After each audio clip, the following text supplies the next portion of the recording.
while and it wasn't recording. I want to make sure we are recording, which is good. So that way it's not wasted. There we Okay. go. All right. I'll just do a bit of an intro and then we'll go for it. Okay. hmm So good morning, good evening, good afternoon, everybody. Welcome to another episode of The Success Shift. We are back for another interview show, and I am extremely excited with the guest that I have here today. This lady is an absolutely incredible woman. She is a mother to four and a grandmother to five, I believe. She's had great success up in the oil patch before a devastating motorbike accident actually shook up her world a little bit. So, however, this fierce lady took this situation and used it to find another opportunity. And boy, did she find an opportunity. She absolutely turned this unfortunate situation on its head. Now, with some strong intuition on her side, she turned three figures into seven figures in 365 days, if I'm not mistaken. Now, this takes incredible discipline and some absolutely amazing mental fortitude. So she's now helping others develop and grow their mindset, which is exactly what our goal is here. And it's completely along the lines of the Success Shift show. So she has about 17 years of experience on this subject, and I can't wait to pick your brain a little bit here. So thank you so much for joining us. So without any further ado, Sherry Locke, thank you so much for coming. How are you doing today? I'm really good. Thank you so much for having me. I'm really excited. It's a great opportunity. I'm forever grateful for people like yourself sharing their time, sharing their knowledge, and giving back to people like myself and everyone listening. On this show, we often find gratitude because I truly believe gratitude morning and night can change your life.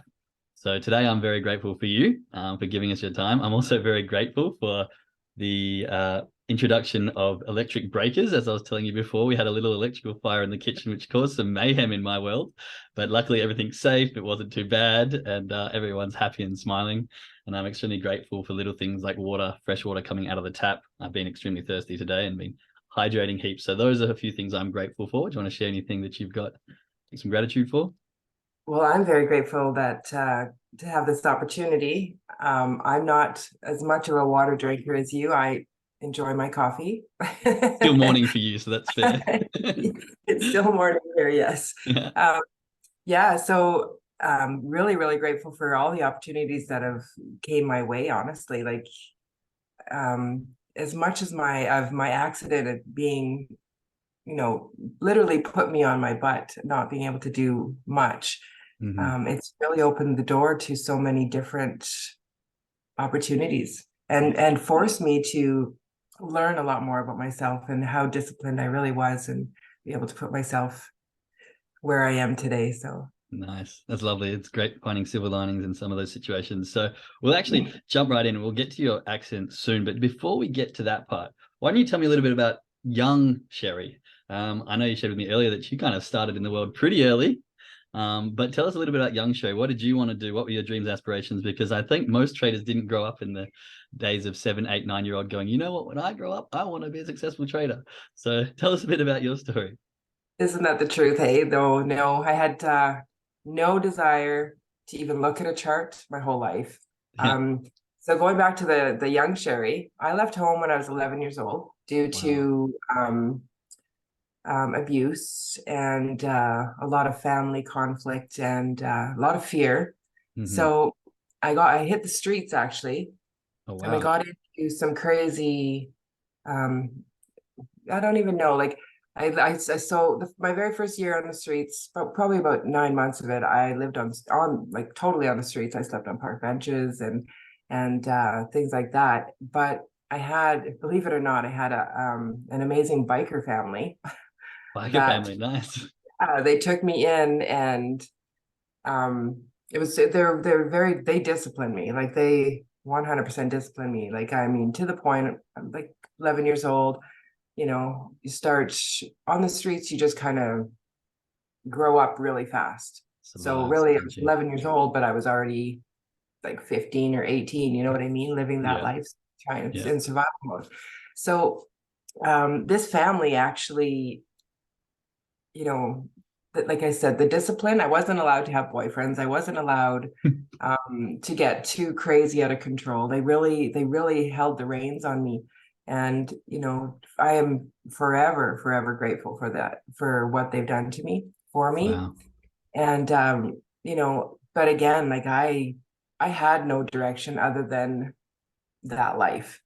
Yeah. So throughout my whole life, I continued to know, I always knew that I was different.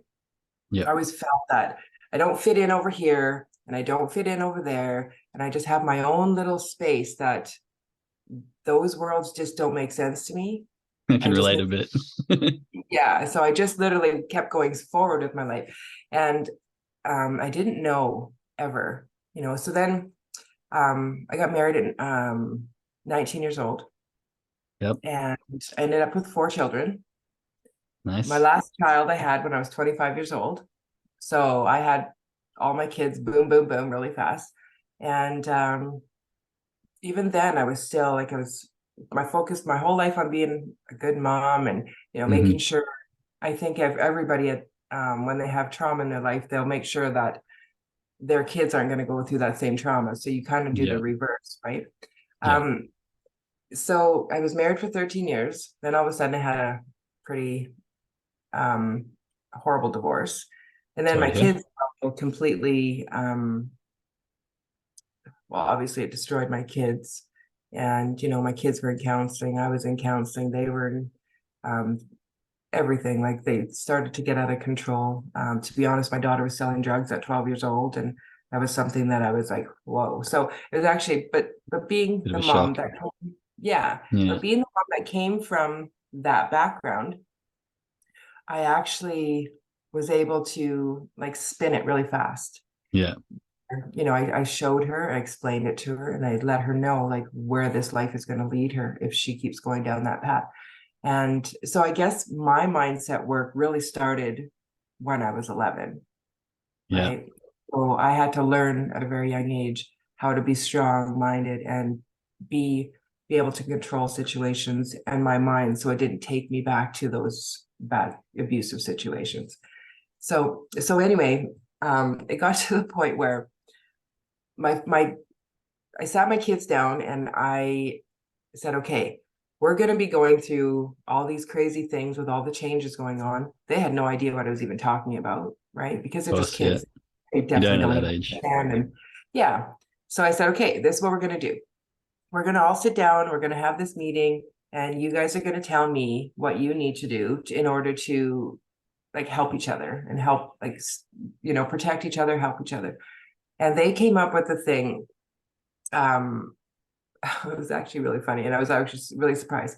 So they said, how about mom, every time that we know that somebody's doing something bad or somebody is, going the wrong way, if we tell you and give you that information, we get an allowance. Okay. I was like, you know what? Sure, sure. All right. So at one point, I lived in a really small town right outside of Grand Prairie called Claremont, Alberta. And Mhm. I had all the kids in Claremont at my house all the time. Okay. So the kids made this agreement with me, but then on top of that, all the other kids in the town, it's a little hamlet actually, they also jumped on board They with this wanted whole in. thing, right? So now I have this whole community of kids that, we will tell you what's going on with all the kids. So I kind of became the mom of Claremont kind The of thing. community mom. Yeah, and it was Nice. fabulous because whenever something was going wrong or something bad was happening in a family or something bad was happening with a kid or the child decided to take a turn or whatever, because it was literally like from 6 year olds to teenagers. Yeah. And so anyway, these kids would come to me and they would tattle on each other constantly, constantly. But it wasn't in a way that, they're tattling to get the person in trouble. They're actually tattling to help them. And they knew that Keep that from a young age. safety. Yeah. Yeah. It's really So lovely. yeah, so we ended up having lots of little block parties for the Oh yeah. kids Nice. because, we had trampoline parties, we had water parties, we made our own little like slip and slides and water parks in the backyard. And, we'd go to the big park but we did all these kind of events in order to help the kids, right? So anyway, yeah, so that's kind of where my journey started, like putting it out there to other people, is working with kids and Nice. Cool. Which in turn turned me to, doing programs for child psychology and things like that to understand children more, because I didn't even understand myself at that age, Yeah, right? it's a tough thing. I don't know about you, but as I go down this journey of mindset and trying to teach people, every now and again, I have these moments of like that imposter syndrome. Like I'm still learning myself, so why should I be teaching people? But I then come back to the concept of like, all I need to do is put one hand up and one hand down. If I can learn one lesson and pull one person up at the same time, then I think that's the way the chain of link goes. So it's super interesting to hear, what you said you were 25 or something when you had your last kid. So you probably would have been in your 30s or something when you've had this community of children running around and teaching them in, taking them in, being a mentor to all these people, and really just helping guide and group people together and bringing that sort of trust in, which is really, really lovely. And I think when you're teaching people, especially moral or mindset or anything like that, to have that trust is super important. So if you've gained that quite quickly and early, and then you've been doing that for 17 years, I think you said you've had in the mindset game. So it's really, really cool to see that it starts off helping the really young ones, and then continuing to learn yourself, but also as you grow in your mindset and your development and personal journey, that you can bring that up through the ages. So that's really lovely to hear. Started off Yeah. strong then, hey? Yeah, it was a tough go at the beginning for sure. And but like going to talking about these kids and my kids and all the kids that I took in, to this day on Mother's Day, I still get, I would say, That's probably lovely. from at least a dozen of them, where they'll send me a happy Mother's Day or a card or a message on Facebook. Oh It's wow. And on top of it all, my kids and them are still all very close. So I've kind of got like an Right? extended family through the whole thing, Yeah, extra brothers and sisters. yeah, That's yeah. so It's good. it's I pretty love family. amazing. I mean, Yeah. my mum was one of six, and I've got like 30 cousins or something back in Australia. And so when you do grow up with, it's not just your brothers and sisters, but you go over to a cousin's house, or, the family get together and there's 30 people there, and you can bounce off people in different areas. And, it's really nice to have that big kind of community. I love the idea of a community-based living. And so I think, for your kids, having that extra opportunity for added friends and added brothers and sisters, shall we say, that really Mhm. helps grow and develop, and you learn a lot fast, I think, when you have that big community. So Absolutely.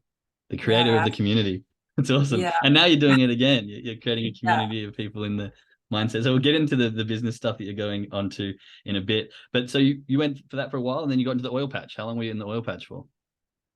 Um, just about 16 years. 16 years in the oil patch. And then August 2020, I believe it was, you had a pretty bad accident. Do you want to tell us about that and how that August of left you feeling? 2021. Yeah, August of 2020. So I'm going to just back up to 2015, Of course. because 2015, I was coming home from work. It was Mm-hmm. late, probably 9, 10 o'clock at night. And it was freezing rain here in Alberta. And anybody who knows anything about the roads in Alberta, when it's freezing rain, it's almost impossible to drive. Black ice But roads and yeah, black ice, everything like that, for sure. So I was driving home, and we all just left. Not all of us, but the managers and senior staff, we all just left the site. And this another accident happened. There was a vehicle stopped right in the middle of the road, because mm-hmm. when it's really icy, you can't pull over. Oh, true. You'll slide right into the ditch, right? So they stopped right in the middle of the road, but they had mud on their lights, so we didn't see them. So Oh all no. of us hit this vehicle. I was the last of seven. Wow. So I had a brand new truck, a brand new 1-ton truck, actually. My airbags didn't go off. My seatbelt didn't hold me back, nothing. So Oh I ended up wow. window and breaking my neck. Breaking your neck. But I didn't know Wow. I broke my neck. I just Oh thought wow. I didn't even go to the hospital, nothing. I just thought, oh, I'm just stiff and sore. So I actually went right back to work the next day. And I finished the job. It was like, I think 6 or 7 months later, and the job was done. And then, had that time to wind down in your body, like the tension's gone. And all of a sudden I was out for dinner with my crew, and my head kind of fell to the side. And I was like, what's going on here? Yeah. So I went to the hospital that night, and that's when I was told that I had a broken neck.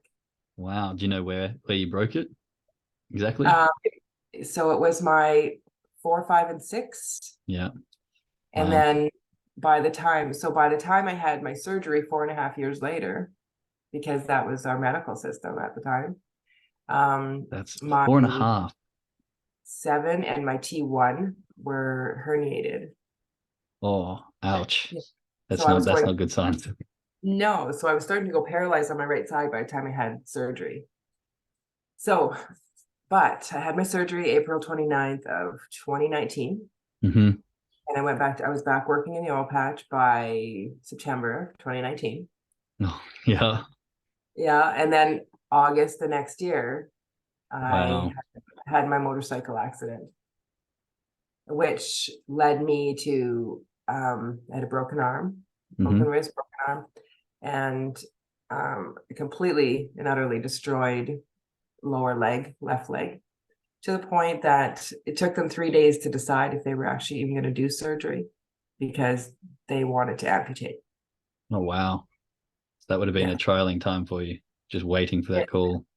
Yes, yes. Well, and I was in the hospital the whole time. Mm-hmm. I was in the hospital. I had 3 surgeons that come in to tell me. They just kept telling me, no, like we need to cut it off. We need to cut it off. And I'm like, no, not a chance. And I just absolutely would not let them. So Yeah. 3 days later, the one surgeon, he come in, he's like, okay, Sherry. He's like, I'm gonna try this. We got this new product. I'm gonna try this. He's like, but you need to be aware, it's a 60-40 chance that you're still gonna lose your leg. Yep. I said, okay. I said, at least you're gonna try. I said, at least you're gonna try. Like, right? And that's At all least I you're giving could. it a go, right? At least try before you quit. At least try Yeah, something before giving up. So yeah, before you move on, let's go back to what's going through it. Sorry, I'm just going to close this window because it's a bit loud. yeah. What's going through your head at that point? I mean, you've been in this motorbike accident, your legs absolutely destroyed, and then you're laying in bed for 3 days with surgeons deciding, will we cut it off? Will we not? Surely that gives you a lot of time to think when you're laying in a hospital bed for 3 days straight. And you've got this, like, what am I going to do without my leg? Where's your head at in that situation? Because that must be a tough place to be mentally. It was absolutely horrifying. It was a horrifying thing I've ever experienced in my life. Because, coming from my background and Mm-hmm. having to be strong and independent my whole life, and I've always found a way. I've Yeah. always been able to find a way to push past something. And I'm laying in this bed and they're telling me that, no, you're never going to have your leg. We're going to cut it off, and your life will never be the same. Your life is, you need to start planning a new life. And I was just like, no, No, I I just, refuse. no, no, I couldn't actually, I really couldn't take my mind to where they wanted me to take it. Mm-hmm. Right. However, the fact that I've been so independent my whole life, and now I'm not going to be that independent person anymore, and I would have to rely on people, I would have to ask for help. That was a really huge setback. But again, having the mindset of absolutely no, Yeah. I'm not settling for what you're telling me. I think that's really what pushed me to where, and push the doctors, because Yeah. I absolutely refused to accept their answers. And That's good. I like that. yeah, so I mean, I'm really thankful that Mm-hmm. I did have all the pain meds that I did have, because what ended up happening, I snapped my leg sideways 3 times. Man, that So sounds so rough. yeah, so you can just imagine that type of pain.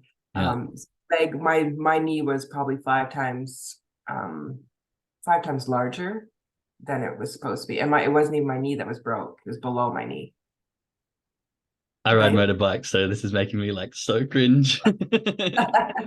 Yeah, I understand.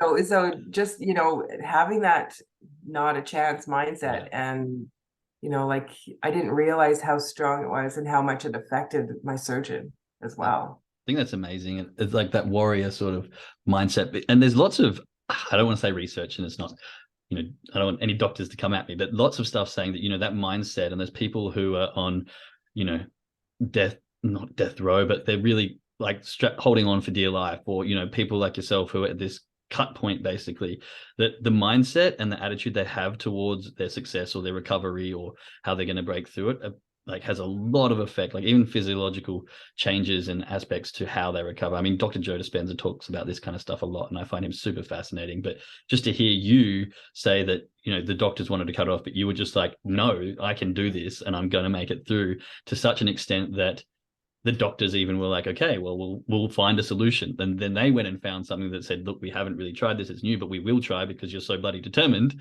You know, that just shows that grit. And I think I often say that the number one key to success is grit, and just the resilience and the ability to keep getting up over and over again. And, you know, if you've got doctors saying we're going to cut off your leg and you're saying, no, just try something, just give me a chance, like, I've got this, then now you're here walking, talking and laughing about it. You know, it's pretty impressive, I think. And it goes to show how much the mind can do for you. The mind is a very powerful thing. And if you know and understand it, you can heal anything. Yeah, so I love that. Just that story alone, like it gets better. It really gets better. So I go into surgery and he puts this big 18-inch plate in my leg. Okay. That's big. The biggest plate that he could find, because he needed to rebuild. So from my knee and about 3/4 of the way down my leg is plaster. I'm to this, like, if I break it or hurt it again, I will lose my leg. That's the unfortunate part about what he's done. However, he goes in and he puts this big 18-inch plate in my leg, and I come out of surgery, and of course, you know, I had to sign the paper before going into surgery saying I agree to, if they need to remove my leg, that they would do that. And I did not want to sign that paper, but of course, because he was willing to try, I just knew I'm going to be okay. Yeah. Right. I'll sign it because I won't need this. Yeah. Yeah. So then, you know, I get out of surgery, and of course I'm like in another world. Yeah. Right. But I get out of surgery and the first thing I do is wiggle my toes. Wow. And I said, I can feel my toes. And the surgeon's right there with me. He's like, well, Sherry, he's like, yes, your leg is still there. But I'm going to tell you, if you would have lost your leg, you still would have been able to wiggle your toes. You would have felt like you're wiggling your toes, because that's just your mind, how it connects, right? So I was like, okay. I said, so you're telling me my leg is there then? And he's like, yes, we saved your leg. And I'm like, oh, fabulous. Perfect. So of course, I'm still completely out of it. And I said to him, I said, okay, so when can I start walking? Like, nice. He's like, Sherry, you've been in your room for 15 minutes. Just settle I don't down. care. When can I walk? Yeah. So I said, I understand that, but I said, I need to know what time frame you're giving me to, like, how long is it going to take me to get back on my feet? And he's like, you're going to be at least 2 years before you walk. And I went, no. That's what you think.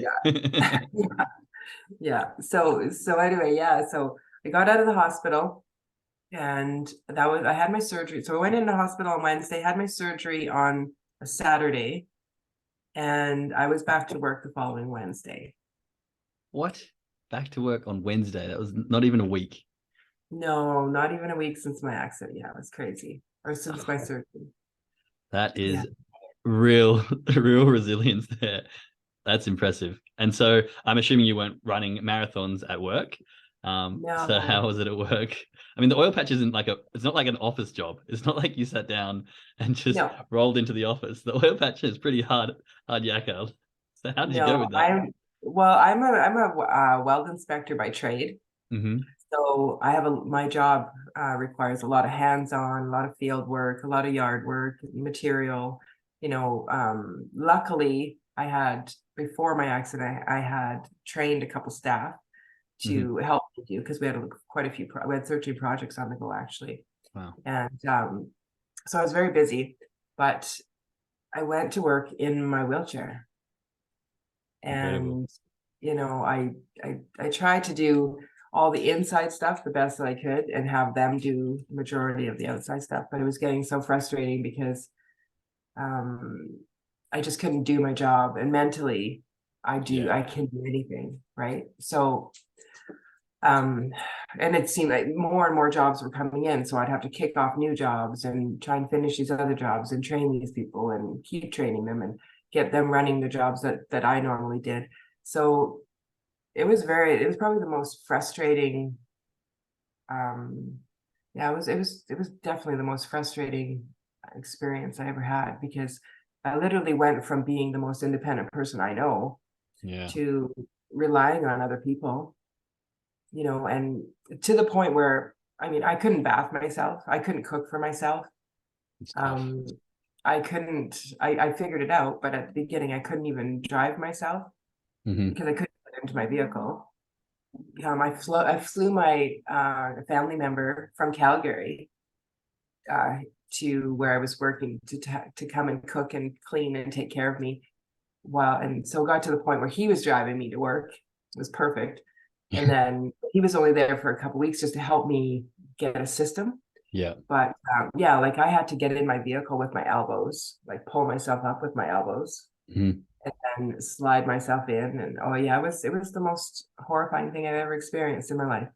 That's intense. And so something that a lot of people probably can't even comprehend. And I hope not many other people have to experience, because it must have been tough. But for those like you who have, I'm sure that, it changes you forever. But more so than in a physical way, because it looks like, you've recovered quite quickly. And I will get to how long it will take back on your feet. But in a mental way, in like what you can learn about yourself and what you can achieve and what you can accomplish in that recovery. And the fact that you probably had to relearn how to do half the stuff during that period, but yet now looking back, I'm sure you're probably quite proud of the fact you could. So now that you're, first of all, how long was it till you were back on your feet? And second of all, what was some of the biggest takeaways you've got from this experience on like mentally and like your own ability kind of thing? Well, there's many, many, many, many. Mm-hmm. Um, I had a lot of awakenings because I struggled so much. So during this time as well, I never mentioned this before. So I was married, Mm-hmm. and my husband during this time decided to go on drugs. No. He got addicted to drugs.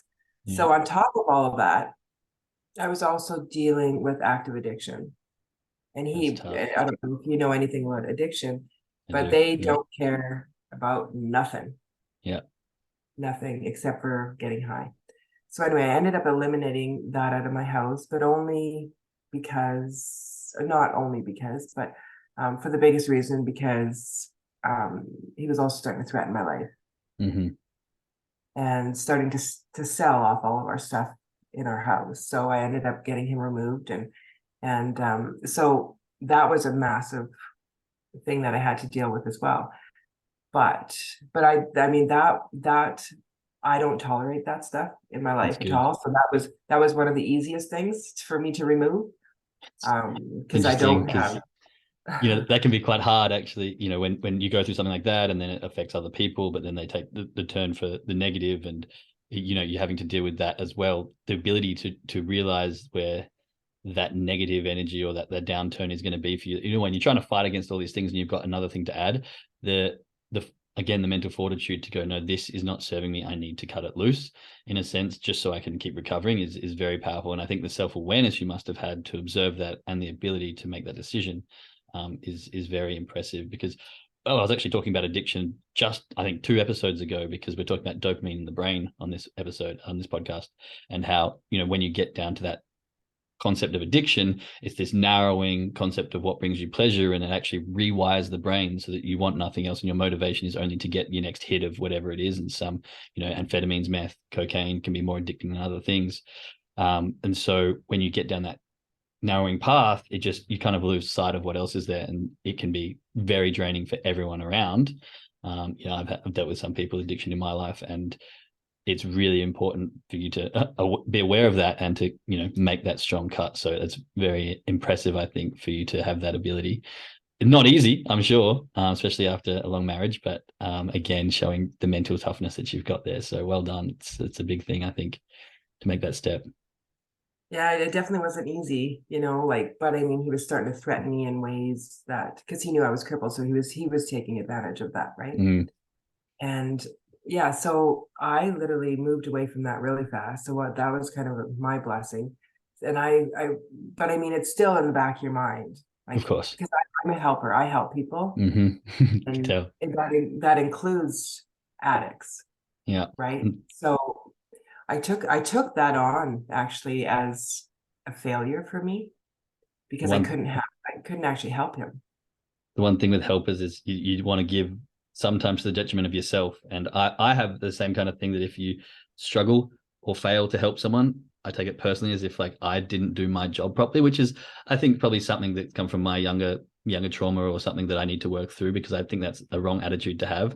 But I think us helpers, I categorize myself in the same way, that yeah, it really does feel a bit like a failure when you can't help someone, or you have to cut that tie, because it's sort of bringing you down to a point where you start to not be able to look after yourself. And it's tough. I don't know if everyone else can relate to that, but I definitely can. So yeah, how Yeah. did you process that then? Yeah, so, but I took it on as a failure because of my accident. So I Mm-hmm. started, and this is where my mind was shifting, because I went from the strong, no, I don't settle, no this, no that, like I'm going to do this, I'm going to beat this, everything like that. But because I was working 14, 16-hour days. I was Long. dealing with a drug addict. I was dealing with the fact that I couldn't do 95% of the things that I could do prior. My mind was weakening. Mm-hmm. Um, like I could not do anything mentally, physically, emotionally, and it was really starting to wear on me. Yeah, of course. So by the end of that year, I was beyond exhausted. I was to the point of, okay, I'm done. I'm done. Like I just don't have the strength. I don't have the energy. I don't have nothing. So I started looking around actually, and that's how I got into the trading world, because Right. I started uh, I started looking around for something outside of the oil and gas industry. But I'm gonna just back up for half a second. Of course. Because I really need to share this, and I share this with everybody. I'm not um a really religious person, and I'm Mm-hmm. not in any way a preacher or anything like that. But I do want to say, um, I did take my dog to the park one day, and I'm sitting there, and my dog's running, and I'm completely emotional. I'm crying, and just having my moments of, I don't understand. I'm like, why did this happen to me? And Yeah, like I'm having my feel sorry for myself moments, of course. and trying to understand what's going on and why this happened. And all of a sudden, this lady out of the blue, she comes up, and she's like, "Are you okay?" I said, "Oh yeah." I said, "Look at me. I'm like kind of crippled. So yeah, I'm okay. I'm healing from it." I said, "But mentally, I'm just not feeling well right now." Yeah. And she's like, the only thing she said to me, she's like, "You'll get through this." And she's like, "But you have to remember one thing." And I looked at her and I said, "What's that?" And she's like, "If you don't listen to God, God will take their legs right out from underneath you." Okay. And I literally went, "What?" And like Yeah. it literally, it floored me. It truly floored me, because I've never ever had religion in my life, Mm-hmm. ever. I'm a very intuitive and spiritual person, but I've Yeah, me never had too. somebody say anything like that to me. So then I'm sitting there, and I said, I just said to her, I said, "Okay, well, thank you for that. I don't know how to take it, but Yeah, I don't know how to take I that, but said, thanks. yeah." So I'm like, I said, "I don't really understand what you're trying to tell me." She said, but all she said, she's like, "Think about it." She's like, "You have a good day." She's like, "You'll be back on your feet in no time." And I was just like, and then she just left. She just left. Gone. She Your just left. angel And I'm just like, comes and goes. yeah. So I'm watching this lady walk away, and I'm thinking, well, you know what? Maybe I'm not supposed to be in the oil patch anymore. I had I broke my neck. Yeah. Life was going okay until I went back to, like, after my surgery, 4.5 years later, I go back to work, and now I'm back in the oil patch, not even a year. And now here I am, motorcycle accident. So I'm literally like playing with my own mind, going, what in the heck is she even talking about? Like, what is this? So Mm-hmm. then I thought, you know what? okay, I'm gonna listen. I'm gonna just listen. Just gonna listen to whatever that was supposed to be. And I, at that point, decided I need to get out of the oil and gas industry. Yeah. And that's why I started looking online to see, okay, what can I do? What is out there that I can do? I'm not mentally strong enough to help people with the mindset stuff at the time, right? I wasn't there. And I just said, like, I gotta look. So I started looking online, and I seen a friend of mine, and he was doing the trading stuff. Yeah. And I knew a couple other people that were doing it. And I was like, I'd never looked at a chart or thought of trading or wanted any part of trading in my life. Like, I was so scared of it. The app on your phone, like, I Yeah. moved it to the very back page because I just didn't I understand it, right? I had no idea until I got into it. None. I thought it was for Yeah. the So suits at at the top of my job. Like only the big rich people do that, and if you're not big and rich, don't yeah, even look at it. That's where my head was at. So yeah, exactly. Because like what years ago, like I don't know, 10, 15 years, 20 years ago, I don't know. I think you needed to have like 10,000 or more in order to just do one trade. And it was investing. It was these long trades. And I'm like, I don't have time for that. yeah, So yeah, so I didn't even, so then I heard, okay, I'm just gonna learn it, and I'm just gonna like see what it's about and see if it's something that I can do. okay, So I messaged my friend and I said, send me your link. I want to learn. And he says, no, that's not how it works. I said, yes. I said, you need to send it to me so I can learn about it. I'm going to sign up and I'm going to try this. And he's like, well, don't you want to jump on and learn what it's about? I said, no, I just want to jump in and learn what yeah, it's about. And he nice. was he didn't want to give it to me at first, right? I said, okay, you need to give me your link or I'm going to find somebody else to give me their link. Yeah. And he's like, okay, here you go. So then, no, Give it no, to me. I'm finding someone else. I'm doing it anyway. It's that attitude of yeah, yours. I'm doing this. So give it to yeah. me now, or I'm finding another way. Yeah. Love that. Yeah. Yeah, I jumped in, and um when I jumped in, there wasn't a lot of people. I didn't have a whole lot of support because as soon as I jumped in, I realized, okay, this guy's not even a trader.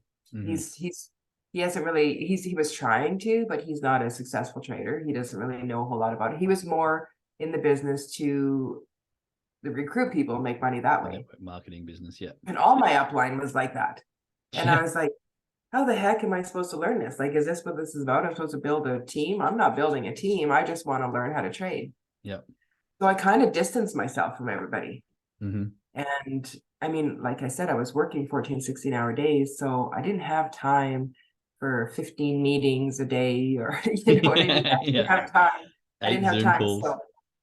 So what I did when I was working is I would play the videos, the instructing videos in the background Yep. while I was working, and still no idea what it even meant.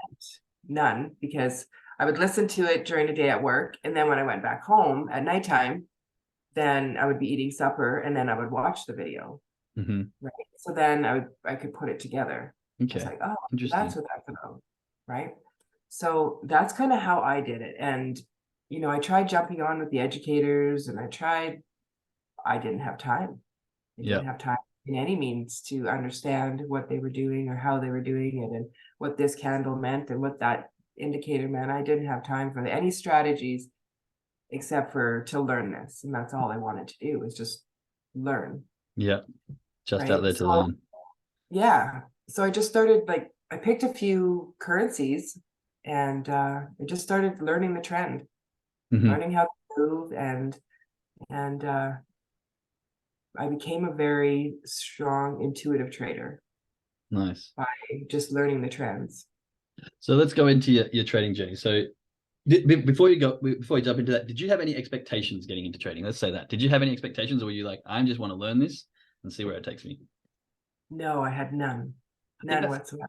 sometimes a good thing. I think people come in with expectations, and then if they don't get met, they very quickly change their mind or quit or move on to the next thing. And I think if you don't have those big expectations, because lots of people I know, and I was guilty of this as well, when I first heard about trading, I heard nothing. And then of course I came in through the network marketing side, and there were the promises of like, come be a millionaire in 6 months, and you'll be quitting your job, blah blah blah blah. The hero stories, which are out there, and I think they're awesome. I think you're probably among one of them in the end of it, but I got promoted these things. And so I had these expectations of like, I'm going to learn this in 3 months and it's going to change my life and everything's going to be different. I very quickly was humbled and learned my lessons, and I actually quit once and then came back and then quit again because I was like, my expectations aren't being met. And then I think I lost my stubborn young 20s ego, and I was able to look at it from an outside perspective and go, actually, you know what, this is very good opportunity if I just do the personal development. But I think not having the expectations like yourself would have probably helped me a lot, I think, at the start. So I find it quite fascinating when you hear these people who have had quite quick success stories in the trading world say the same kind of thing. Like, I didn't have expectations. I just wanted to learn this skill and just see where it takes me. So it's really fascinating hearing you say that. But let's hear how you went. So you came in, August. When did you come in? 21st. January. Yeah, January 21st. And you said, listening at work, might I add. So I hear lots of people say, I don't have the time for this. I'm never going to learn this other thing. They've got an 8-hour office job. They go home, they sit in front of the TV and watch their family. Yeah, bullshit. Get off your ass and do some fucking work. You've got Sherry here in a wheelchair, working 16-hour days on the oil patch, listening to the video at home, wanting change bad enough that she's also going home and then watching the videos after the 15, 14, 16-hour days. So the time excuse really is piss poor, but let's hear how you went. So you're here doing the videos at night. You've come in at January, and how'd you go? Tell us your story, because I think it's a pretty impressive little run. Yeah, like I didn't have expectations at all. I just knew that I needed to change my life. Like, it was for myself, it was, I made a decision that I'm going to learn this, and I need to save my own life right now. Yeah, back to that survival mode, hey? That's really where I was at. So it boiled down to my own decision, my own dedication, and my own desire to not be stuck, because I was in a crossroads. I was either, I'm going all the way down, beat me up, or I'm going to change my life forever. Yeah. And it really boils down to that decision, right? I love what you said just then. It's my decision. It's my opportunity. It's my responsibility. It was complete ownership of the situation. So many people go, I was here because of this, or I couldn't learn because of this, or I would have, but this lame ass excuse. But no, Sherry's here. It's my decision, my want, my desire, and my opportunity to change. And I think that's very powerful. I think a lot of people, if they can understand that their entire life is just kind of a bunch of their decisions. I mean, yes, you do have tragic accidents that come along, but how you respond to them is all based on your mental attitude. And the fact that you just took it by the reins and said, this is my opportunity to change, I think is a very powerful message I'd like people to take away from that, because that hit me when you said that. This is me. I got to change this. I love that. To go on. Well, yeah, and it all boils down to, like, you can look at your situation, like my situation, for instance. It was like so traumatizing, and it brought me right back to that little girl mental state of trauma, right? But everything that we do in life is only one decision away from where we could be. And you can look at those traumas as being so critical that it sets you back. Yep. And you go back to that victim state, or you can use that decision, that trauma, and make it the best opportunity of your life. Use it as your fuel. It was like as horrible as my accidents were, it's literally been a blessing in disguise. Yeah, it's like that kind of analogy that, I don't know if you heard the story, but the two twin brothers, and one of them is a successful CEO, and the other one's a homeless person, and they went and asked each of them, why are you the way you are? Oh, my dad was a drunk. And then the other one, why were you the way you are? Because my dad was a drunk. Both of them same situation, but they used the opportunity, and one used it as fuel and one used it as a crippling attitude. And I think it's so powerful to do what you've done and use it as fuel and use it as the driving force. So well done. Yeah. So yeah, I was just literally jumping all in and Yep. making that decision to jump in and do whatever it took. And trust me, I wanted to quit thousands of times. That makes me feel good because I've had that. I was like And banging my head against the wall. And why am I still doing this? And I'm like, no, you can do this. Get back at it. yeah, and to top it off, like when I was learning to trade, I didn't learn to trade on a computer Okay. with a computer. I listened to videos. I did everything on my phone. Oh yeah, I like I to this day am 2 years in, and I'm now just learning how to read a chart. just learning how to read a chart. Yes. What? Okay, that's interesting. I got to hear how you managed to have the success without knowing how to read a chart. That's for sure. Yeah. I'm So intrigued. yeah. So I wasn't able to learn the same way that the educators were teaching, Hmm. right? So everything that I did and do to this day is on my phone. Wow. And I have one indicator that it's called Williams percentage range. Hmm. That's the one and only indicator that I use. And now in the last 6 months, I've been trying to like jump onto the trading platforms on the desktop and start learning and reading candles and things like that, so that I understand Yep. what other people are seeing. And what when I jump on a trading call now, it's like I can look and see what they're talking about. But all the trading terms, couldn't tell you. I don't go by the 50 and the 100 and 80. I don't know. I don't even, that's not even in my world. Wow. So what, you just use the one indicator and trade it when it like shifts up or shifts down, or I'm sure there's probably much more to it, but Oh, there's a lot more to it than yeah. that. Yeah, I'm an intuitive trader. Hmm. So if I see it, like I look at my phone and I see it, I take the trade. Okay. I look down again and I see it and I get out. You know what I Right. mean? Like I've learned the trend of the currencies that I trade. Yep. My confirmation of my trade is my Williams percentage range. Got you. So I use my intuition first, and Hmm. then my Williams percentage range for my confirmations. Confirmation. Wow, that's a very interesting. Like I've gone through bouncing through strategy to strategy when I first learned, because I would, I'd learn a strategy, it wouldn't work. I'd blame the strategy, I'd move to something else, when really it was just me that wasn't working. I didn't have the right mindset or attitude at all. And so I bounced around for all of them. So I learned all the technical analysis, and then I realized after I think 18 months, I was like, why am I still fucking useless at this? I know, because I'm jumping around to everything. I'm not making the decision, following one thing and just sticking to it and learning. And so I did that Yeah, for, 6 months, and realized that, okay, I know enough, but what's not right is my head. I've got to change my attitude, got to change my mindset, got to change my relationship with money, my relationship with myself, how I handle my emotions, all this stuff that I think as a, mid-20s traveling male, you yeah, don't learn very quickly. And so it's been a big learning curve, and I'm still learning every day.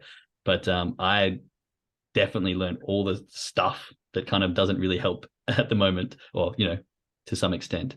And so that having the intuition and having the simple one indicator, I think, is very fascinating. And I think once you learn something well enough, though, when you're familiar with something like your currency pairs, then you do get that kind of intuition. I think your body and your memory get so in tune with what's going on that you can see something subconsciously and know, how to respond to it and know how to act to it without really needing to be consciously aware of what's happening, because you're really just in tune with it and you've put the effort in to learn it. So I think yeah. that's definitely something I'm taking away from this call, is trying to get more in tune with the pairs that I'm trading and really start to stay focused and learn them.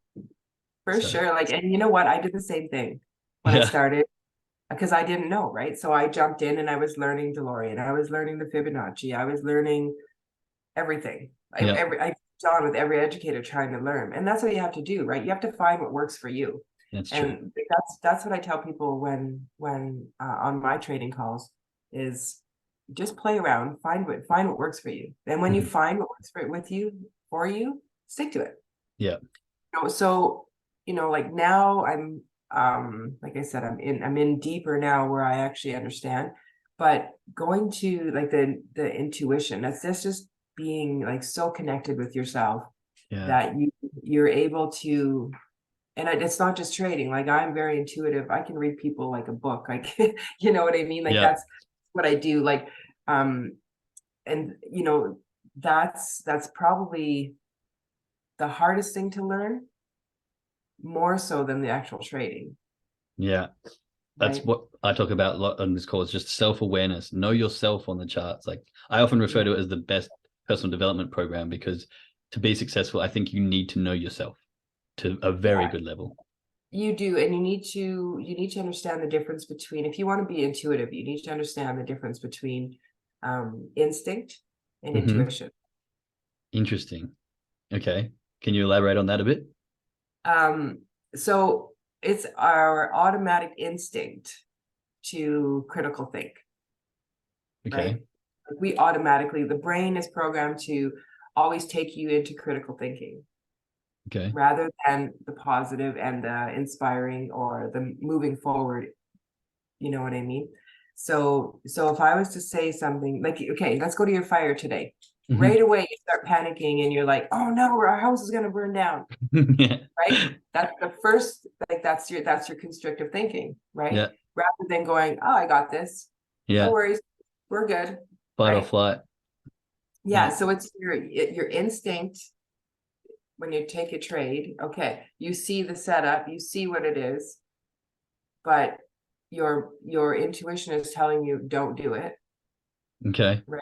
But your instinct, you're seeing everything, but you're, you know, so you got to kind of look at it in two ways. So and I teach this on my Thursday calls too. I'll do a trade with them and I'll tell them everything I'm seeing and I'll say, okay, would you take this trade? Well, yeah, it looks great. And I say no. Okay. And they say, well, why? What do you mean? I said, well, look, it's going to shift, right? So it's gonna keep going the same direction, or it's going to shift the opposite direction or whatever, right? So Yeah. and they're like, but it's really hard to teach intuition. Yeah. Because a lot of people think that it's just that it's just an automatic. Well, if you don't have intuition, you're never going to have it, because a lot of people will think it's an instinct rather than that thought. So when you go to do a trade, okay, let's do it. Let's do this right now. If you're going to go do a trade and you see the full setup, but you have this little voice right here going, no, don't, or trying to trade, and you're saying, get out, get out, get out. You got to be able to distinguish the difference between the instinct, the fear of getting out, to get out, or to sit on it, right? That is so fascinating. Because as I progress in my trading career, you know, and like I said, I've learned the stuff. So like I know the indicators and the patterns and the blah, blah, blah, blah, blah. I know the stuff. But the more I do this, the more I'm like, this is a pretty good setup.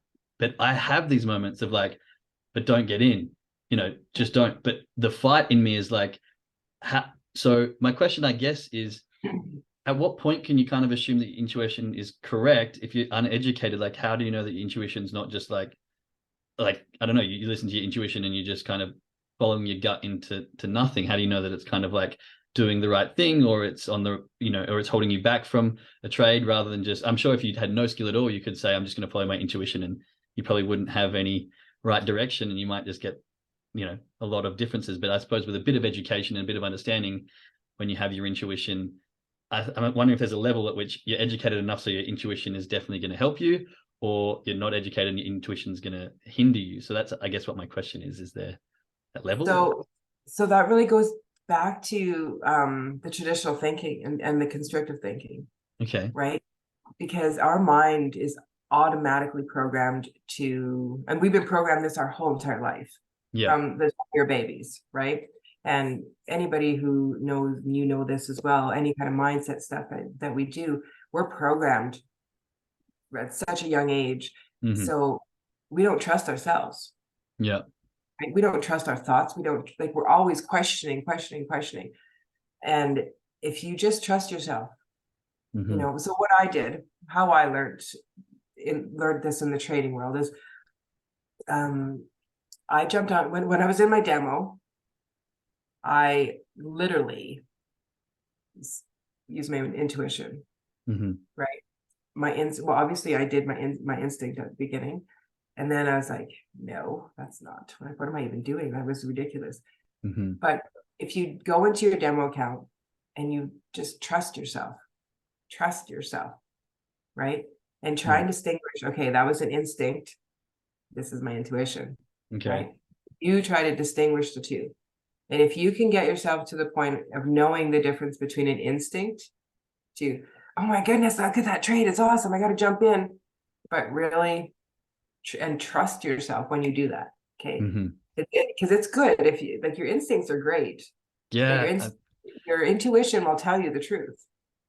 It's so fascinating you saying this, because I have times where I come on and, you know, like you step in and you haven't really had the time to really assess, or, you know, you've just had a look at it and you can just tell, like, that's a great setup. Like, that right there is a great trade. And for me, I went through the stage of doing that too much, that I was just like, okay, now I'm just like this cowboy jumping in just because I feel it, which was kind of me lying to myself. But then there are those moments where it truly feels more than just I'd say a mental feeling of that's a good trade, to like, I can feel it in my gut that that's just a great trade and I'm sure it's going to go. And then sometimes I'll jump in, but if I'm trying to be more disciplined, I won't, and I'll just watch it run. And I'm like, this is what I'm trying to get to. The most adapt part of me is those moments where you really have that feeling. Like, it kind of, to me, it's just like, that's so obvious, that trade. Why would I not take it? And I have those moments sometimes, but the distinguishing between the instinct and intuition, I think, is the biggest thing that I need to take away from this. Because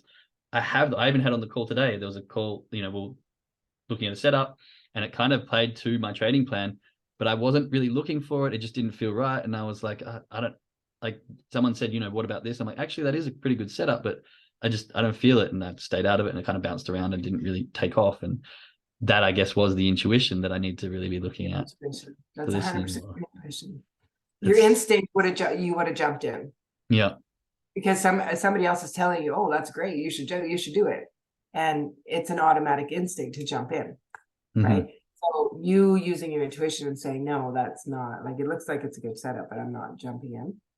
Yeah. And so what I tell, people on the calls is, you know, if you're unsure and if you're really trying to, like, when you're setting up your trades or you're doing your trades, do your trades. But if you really want to start studying your intuition and the difference between your intuition and your instinct, go back into your demo account and play.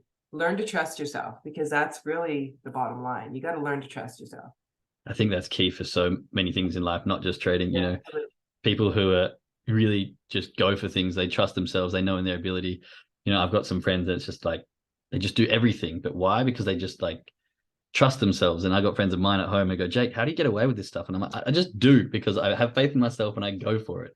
And I think in every aspect, if you can just really trust yourself and know yourself, that's how you really make progress. And when you start to push, I mean, yes, push your boundaries a little bit, get outside your comfort zone and grow.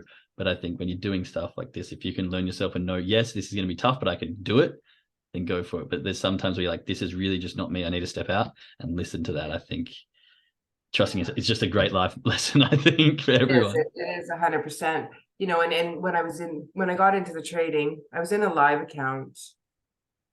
I think it was like a couple months in, probably max 3 months in, I opened up my live account, and I still had no idea what I was doing. But they had HFX boot camp, and I was like, oh yeah, well, I don't know what I'm doing, but I'm going to jump in on this boot camp.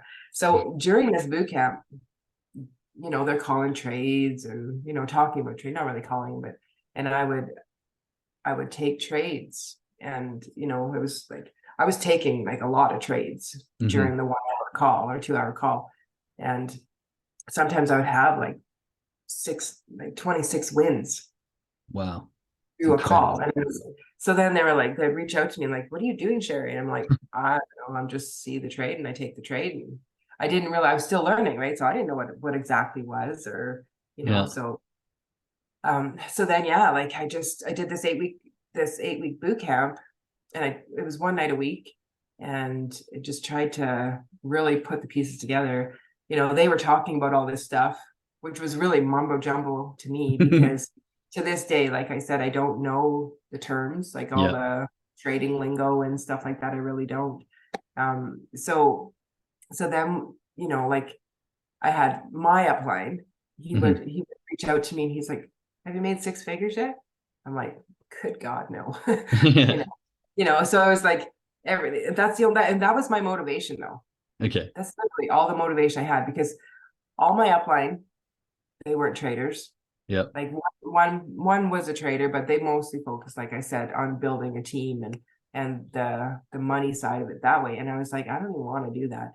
Hmm. So, after this boot camp, this my upline, Greg, he kept asking me, he says, so yeah, 5 figures yet? Oh, I get 6 figures. So then finally I got to the point where I was like, yeah, I am. I am now. And he'd be like, what? And I said, yeah. And so then he'd be like, are you at 6 figures yet? Like he was, that was the only little bit of encouragement that I had.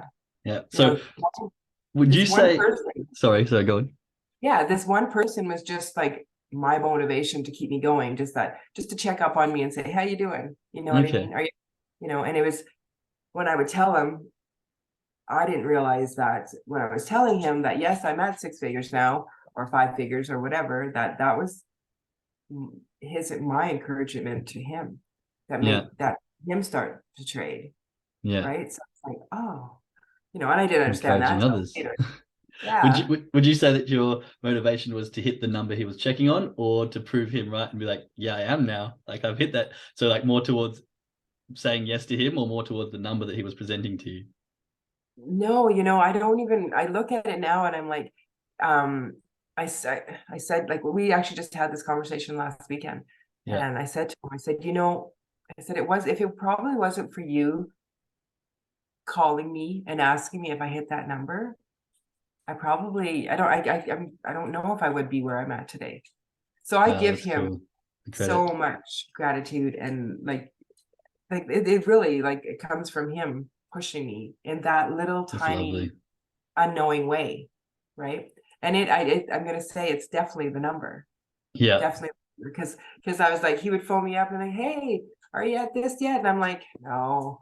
Well, get going, he'd say, like, oh, Yeah. you'll get there, don't worry about it, you'll get there. And I was like, oof, I don't know. I wonder if that But comes from, the little Sherry with the bikers taking you in and kind of, you're doing this yet, and kind of just not being your dad and on top of you, but always just being there for the encouragement and being, keeping you in line and keeping checking in, and, having that motivation. absolutely, That's funny. So absolutely.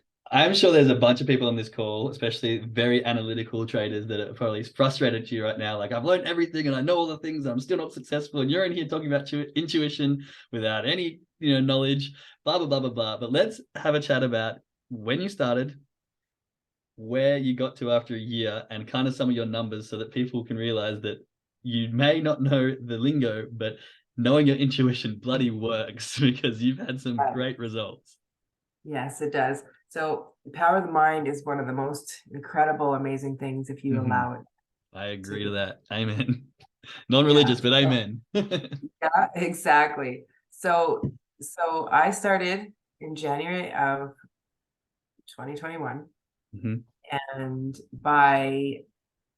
with 1,000 times of wanting to give up, by January, my anniversary date, I was able to celebrate that I hit 7 figures, starting with $200. 3 figures to 7 figures in 1 year is absolutely mind-blowing. But what I love about that is, if you have the discipline, anyone can Yeah. do it, because you did. Now, what about your numbers? Like, what was your risk management? Like, how much were you risking? What was your daily goal? Were you attacking your daily goal, or were you just trading for trading? I was just trading for trading. Just trading for I, trading, and you'd have a yeah, hot day and make a bunch of money, and then some days you wouldn't, and you'd just chill. yeah, I traded every day, every Mm-hmm. single day of the week. I How traded long would for you trade for? usually 20 minutes, half an hour. Okay, wow. So just Yeah. on the That was charts, in and out. yeah, the ending, and still to this day, that's all I trade. I still and I don't trade every day now. I trade every few days now. Mm-hmm. Basically when I feel it, when I'm When your confident. intuition says, look at the charts. Yeah. It's At the beginning I was 7 days a week, Yep. and when I hit my 7 figures, I was doing probably 4 or 5 days a week. Okay. But I want to just point out one thing that I said in April or May of 2021, Mm-hmm. after I started my live account. We did this big talk thing, and one of our mindset training calls, and everybody said, okay, who wants to be the first millionaire in their family? Mm-hmm. And I was like, heck yeah, I do. I've said You yes know, to who that question doesn't? many times. Yes, I do. Yes. Yeah. So I actually put it out there, and I phoned my kids and I said, okay, just so you know, I'm gonna be like the first trading millionaire in our family. I'm gonna do this. And my son, he's like, Mom, you got this. You can do it. I love And I that. was like, what? You're actually agreeing with me? You know what Yeah. I mean? But it was just, but I put it out there, and I really focused on that. Like that was a huge thing Yes. that um, I really tried to own that, Yeah. right? Because money is such a horrible, we've been just taught so many horrible things about money, Mm-hmm. that money's a setback for a lot of people if they don't understand it. And Yeah. I was that person, even though I was successful with my businesses in the oil field and things like that. This was totally a different world to me. Of course. So when I put it out there and told my family, and I was all excited, and then Mm-hmm. finally January hit and I was able to tell people. It was actually crazy because So Greg, cool. Yeah. my mentor who kind of pushed me, Mm-hmm. he phoned me up a couple days later, and he says, are you at seven figures yet? And I'm like, no, no, I'm not. He said, but Yeah. soon, I'm getting there. So then the day that I hit my seven figures, I phoned him and I said, Greg, guess what? And he says, you hit seven figures. Get out of here. And I said, I did. Yes. I did. And I did. I said, I hit seven figures. And he looks like, we got together and I showed him my account and stuff like that. And he's like, I don't even understand. Like, holy cow, how do you do it? I said, I don't even understand. I just Yeah. did it. Right. I said, I just Nice. did it. I put my mind to it and I did it.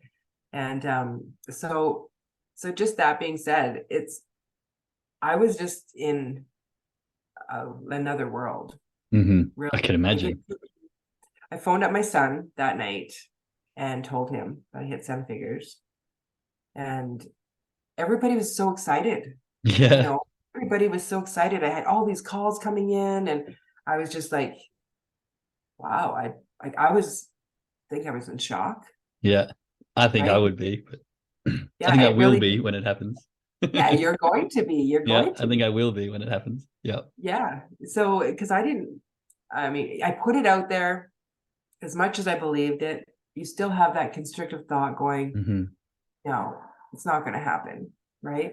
So when it actually did happen, it was like, wow. And I really wasn't focusing on it happening. Yeah. Just doing the Right. I really process and it wasn't. was going to be an end Yeah. result. Yeah. So then when I was like, it all happened and everybody's calling me, and I'm like, I'm starting to get annoyed with people calling. And I'm like, okay, yes, yes, yes. An interview after interview and after interview. And I'm like, yes, great. Yeah. And I was on top of the world, but it hadn't hit me. Yeah. Of Right. course. So it was like a few days later, and then finally I was sitting there by myself and I was just like, holy shit. Oh shit, I did this. Hang on a minute. What did I just do? Shit, that's Yeah. And good. that was literally, I was sitting there having my coffee, sitting on the deck, and I was like, holy shit. Okay. Love that. Okay. I got this. Okay. And then it all like all this stuff, all these crazy emotions were coming to me. And I'm like, holy man. So then I was like overwhelmed for a couple days, and then I had to bring myself back down. Yeah. That's funny.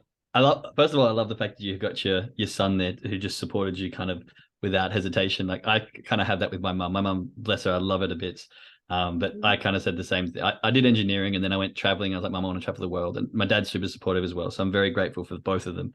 And I was like, I want to travel the world. And now I called my mum and she's like, how's it going? I think in the back of their minds a little bit like, so when are you coming home and doing engineering kind of thing? But I'm like, I'm not. I'm going to be a millionaire. Like, yep, don't worry about retirement. I got you covered. Like, it's going to happen. I'm 100% there. And at the start, she was kind of like, oh, okay, yeah, what dream have you got now? But now she's like, yeah, no, I'm looking forward to it. I can't wait. I'm happy to give you this now because I know you're going to be my retirement plan. I know you've got this. So it makes a Yeah. huge difference. But it's funny. I actually have here on the questions, which I haven't even looked at yet today because we've had such great conversation. But Did you at any point have that holy shit moment, like, wow, this is really happening, I've made it? And I guess it was there sitting on the deck with your coffee. Absolutely. Yeah, Yeah. it was 100% right there. Like I just, yeah, even sitting with my son the one day, I said to him, I said, I like I like he said to me, like, holy shit, mom, you did it. And I'm like, Mhm. yeah. So it was right after that my son got into it, and he's trying. Nice. And but he didn't stick it, he didn't stay in, Yeah, okay. right? Okay. So he got in and he's like, I'm too busy for this.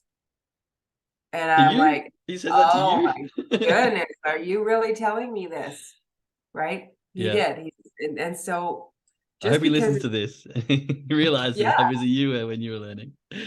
right. So and that's the thing. Like it doesn't matter that Yeah, I'm the way I am. And my kids didn't follow my footsteps. They hmm, have to learn what I learned to of get to where course. I'm at. Right. And that's like anybody else. Like this mindset, our traditional thinking has kept us away from this mindset. Yeah, totally Right? agree with that. The program thinking has kept us away. So when you understand that it's a program thinking, and every constrictive thought that comes into your mind that is meant to hold you back, if you reverse that thought, you will always take a step forward. Even if it's a quarter of a step forward, you will always, always, always keep moving forward. Sorry, can you Right. say that one again? I want to process it again because it just hit me with that again. That sounds good. I really want to take this in. So if all your constrictive thinking, Hmm. okay, if you take that constrictive thought and you reverse it, you will Reverse the all constrictive thought. reverse your constrictive thought. Okay. Take power. It's like taking power over your constrictive thought. So you have a constrictive thought, you literally turn it into the positive, even if it's just like, I don't know if I can do this, but Hmm. I'm gonna try. You know Yeah. what I mean? I'm not a millionaire yet. You know I what I literally mean? did a whole I'm not, episode on the power of the word yet. Exactly. yeah, I love that. you know, but you have to be careful Okay. when you use the word yet, Hmm. because that can also stop you, right? Okay. Not that it's going to really, okay, it's not that it's going to really stop you, it'll delay you, Okay. Interesting. right? Right. So if you have, I'm not a millionaire yet, okay, so when are you going to be a millionaire, Mm, I right? see. I'm not a successful mind coach yet, so when are you going to be? When are you going to allow yourself and trust yourself enough to do it, to be it, Hmm. right? So That's that's kind of where I go with the yet word. That's interesting because I like what you said there. When are you going to allow yourself and trust yourself? Because the one thing I have with deadlines, and I think there's two kinds of people in the world. Like you can set a deadline and people are going to thrive on that. They're going to hit crunch time. And they're like, yes, this is my deadline. I got to reach it by then. And then there's the others who go, ah, oh, holy shit, overwhelmed. I've got a deadline, panic. What do I do? And it stops the progress and kind of freaks them out. Do you agree with that, first of all? And it's completely okay if you don't. And if so, where do you kind of sit? Because I'd love to hear your intake on this with all your intuition. I personally love deadlines. Okay, right. I love deadlines because deadlines will push me harder and faster. And I can guarantee that at the end of that deadline, even if I'm not 100% completed the task I was given or put Hmm. in front of myself, I will be 3/4 or almost 100% in between that bracket. Gotcha. I don't believe in putting any type of constricting thought in my mind. All right. Somebody will say something to me about, oh, there's no way you can do that in 6 months. Hmm. That's a challenge. Hold my beer. Challenge. Watch this. You just, yeah, you just challenge me. And I may not be able to 100% complete it in 6 months, but I Hmm. will be 3/4 done in 6 months. I will be, whatever it is put in front of me within 6 months, I will be successful with it by that time.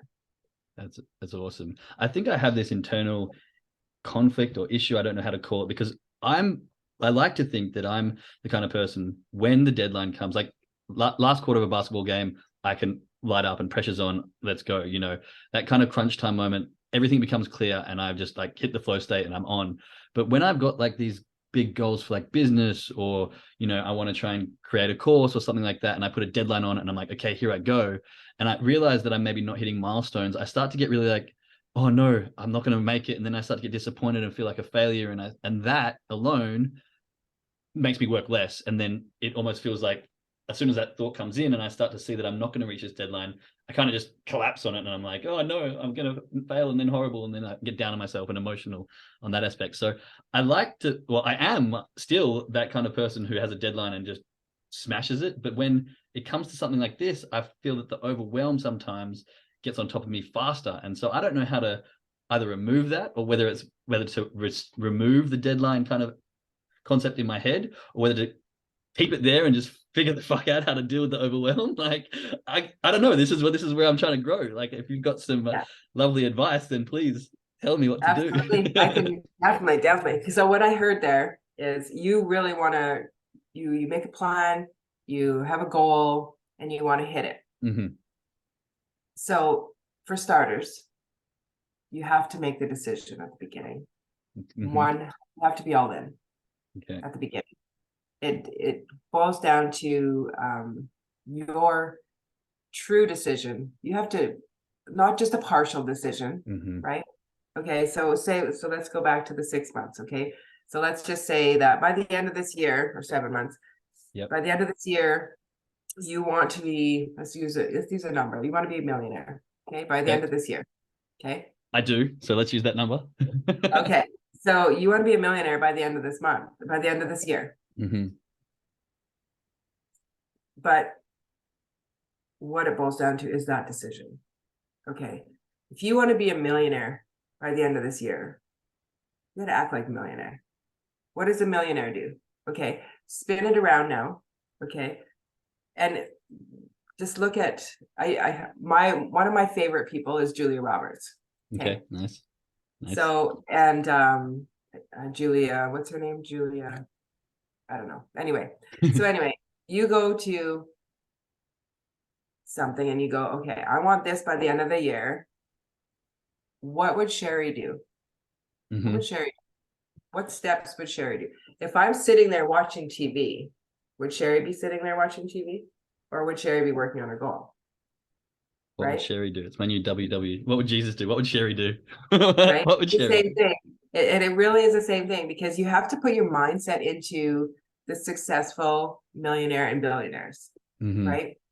I have so many things on the go right now that I'm not even able to go and travel the world right now, even though I would love to, because I'm so dedicated to some of the plans I have and moving forward, that if I only decide to partially, so all these plans that I have going on, if I decide, okay, this is what I have going on, this is what I want to have by the end of the year, and then I decide to go travel, right? So you have to make a decision. You have to be 100% all in, right? And if you're finding it where you're kind of bouncing all over the place, definitely at points. organize planning, prioritizing, right? And you have a little one. Yep, I do. 9 months old. So look at it this way. If your little one is hungry, are you going to go wash the car? No. Hand him to mom and then go, no, I'm kidding. Yeah. Right. You'd look after his food, wouldn't you? Yeah. If it was just you and baby, okay, if your baby's hungry, are you going to go wash the car? Are you going to go watch TV? Are you going to ignore her? No. Him, but it doesn't matter. But no, sorry. I'm not. No, it's fine. No, it's of course you didn't know. Yeah, no, him. Sorry. Of course not. Yeah. So are you going to ignore your child? So your business, your life, your personal growth is no different than a baby. Yeah. It's a very interesting. You cannot ignore it, right? You have to make sure that every step you are taking care of you, because you're just important as that baby. Yeah. Or that child or that mom or whatever. You're not going to ignore it. So if you kind of look at it like that, and that's how wow, it's a great way to. I don't veer away in any way. I have a goal, I have a plan, and yes, I have 7 or 8 different things on the go right now, and I get pulled in all different directions. But that's organized planning is what takes place there, right? My priorities. Where I need it the most. But bottom line is, you have to decide for yourself what you truly want. Yeah. And I like what you say, what you truly want as well, because I feel like sometimes we fall into wanting other people's dreams or what other people expect from us, and, parents and our Absolutely. upbringing, and, wives even, get in relationships, and then you just do what you want for the other person. But when you do that, you kind of lose the desire for the thing you're doing. It's not the true why. And if you Yeah. really follow what you truly want, which I think is what you said, I think that's a much more Yeah, strong way to follow that passion. So I love that word you used absolutely. there. So, and that's the thing we forget because we're adults that we are just as important. Our goals, our dreams are just important as our babies' Mm-hmm. dreams and feeding their children. Like we can't forget about ourselves any more than we can forget about our children. Yeah, I mean, I can't feed my child if I'm starved myself, right?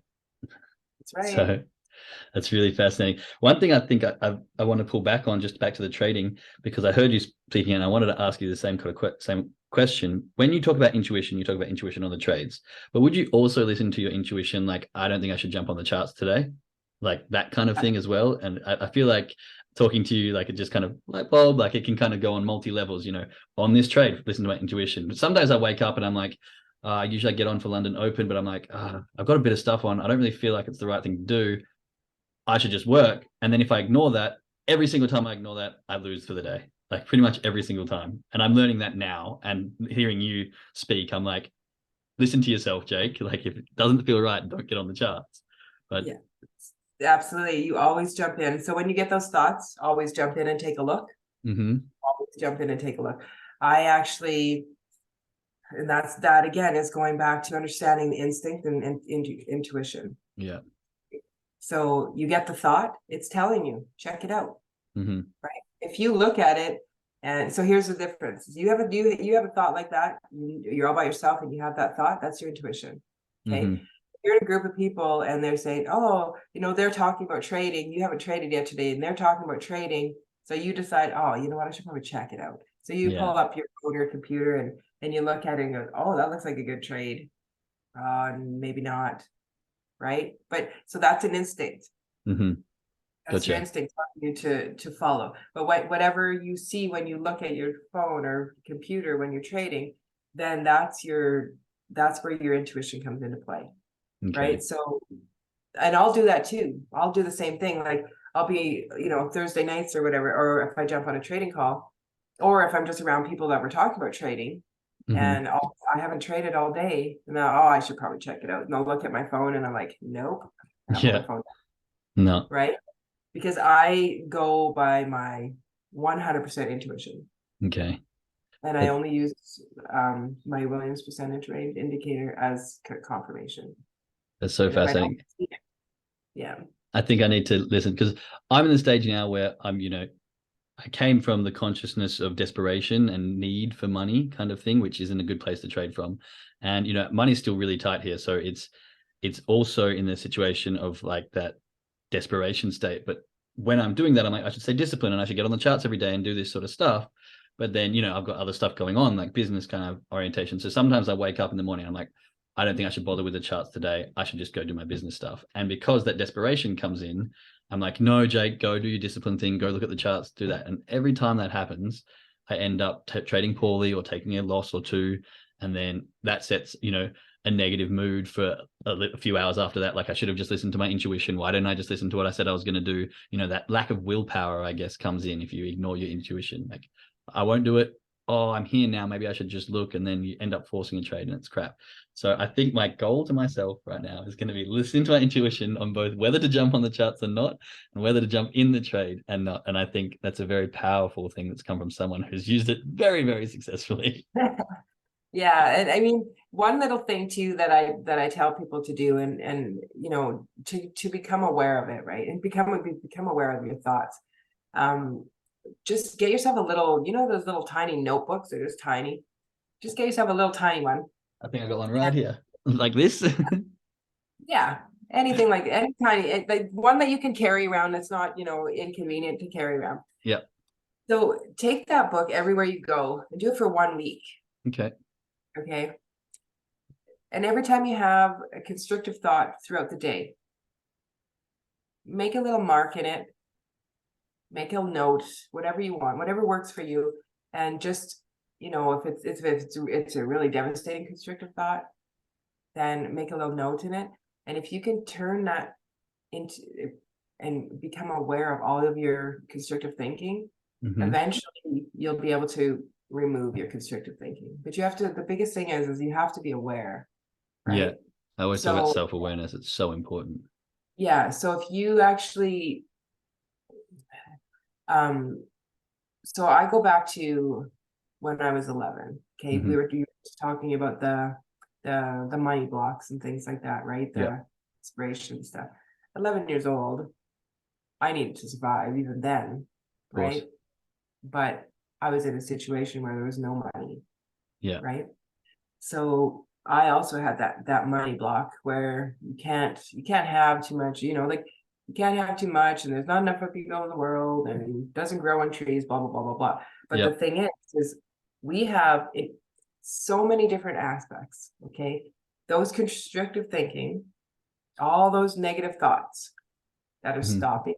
If you just make a little tick, right? Tick, tick, tick, and become aware of every single negative thought that you have and constrictive thinking that you do in a day, and you become aware. And when you're able to completely spin them every single time, then you'll notice that your intuition will just pop out. That's such a good exercise, I think. Can you give our listeners some examples of some constrictive thinking and then how you'd reverse it? So like just some examples of what maybe you had, or just off the top of your head, what a constrictive thought might be and how you fully reverse that.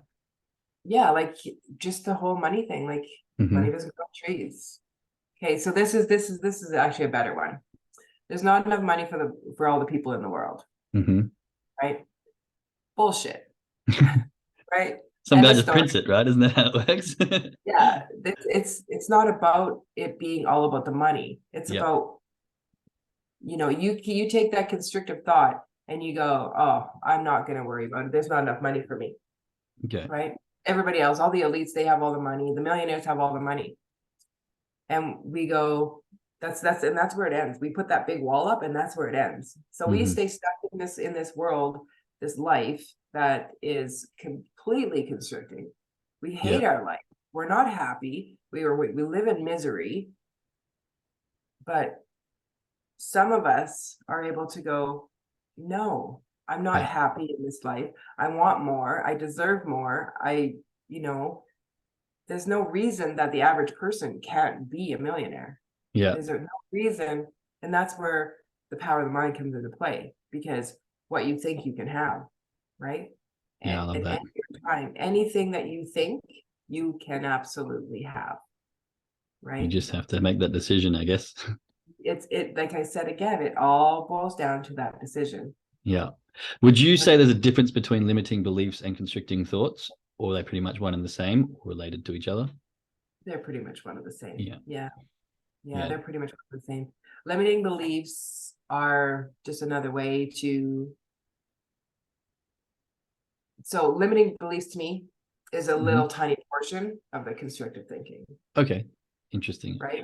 So because there's these limiting beliefs, there's these limiting beliefs, there's so many different categories of limiting beliefs. Yeah. But if you just look at it as, okay, that's a constrictive thought, that's a negative thought, that's a holdback thought, right?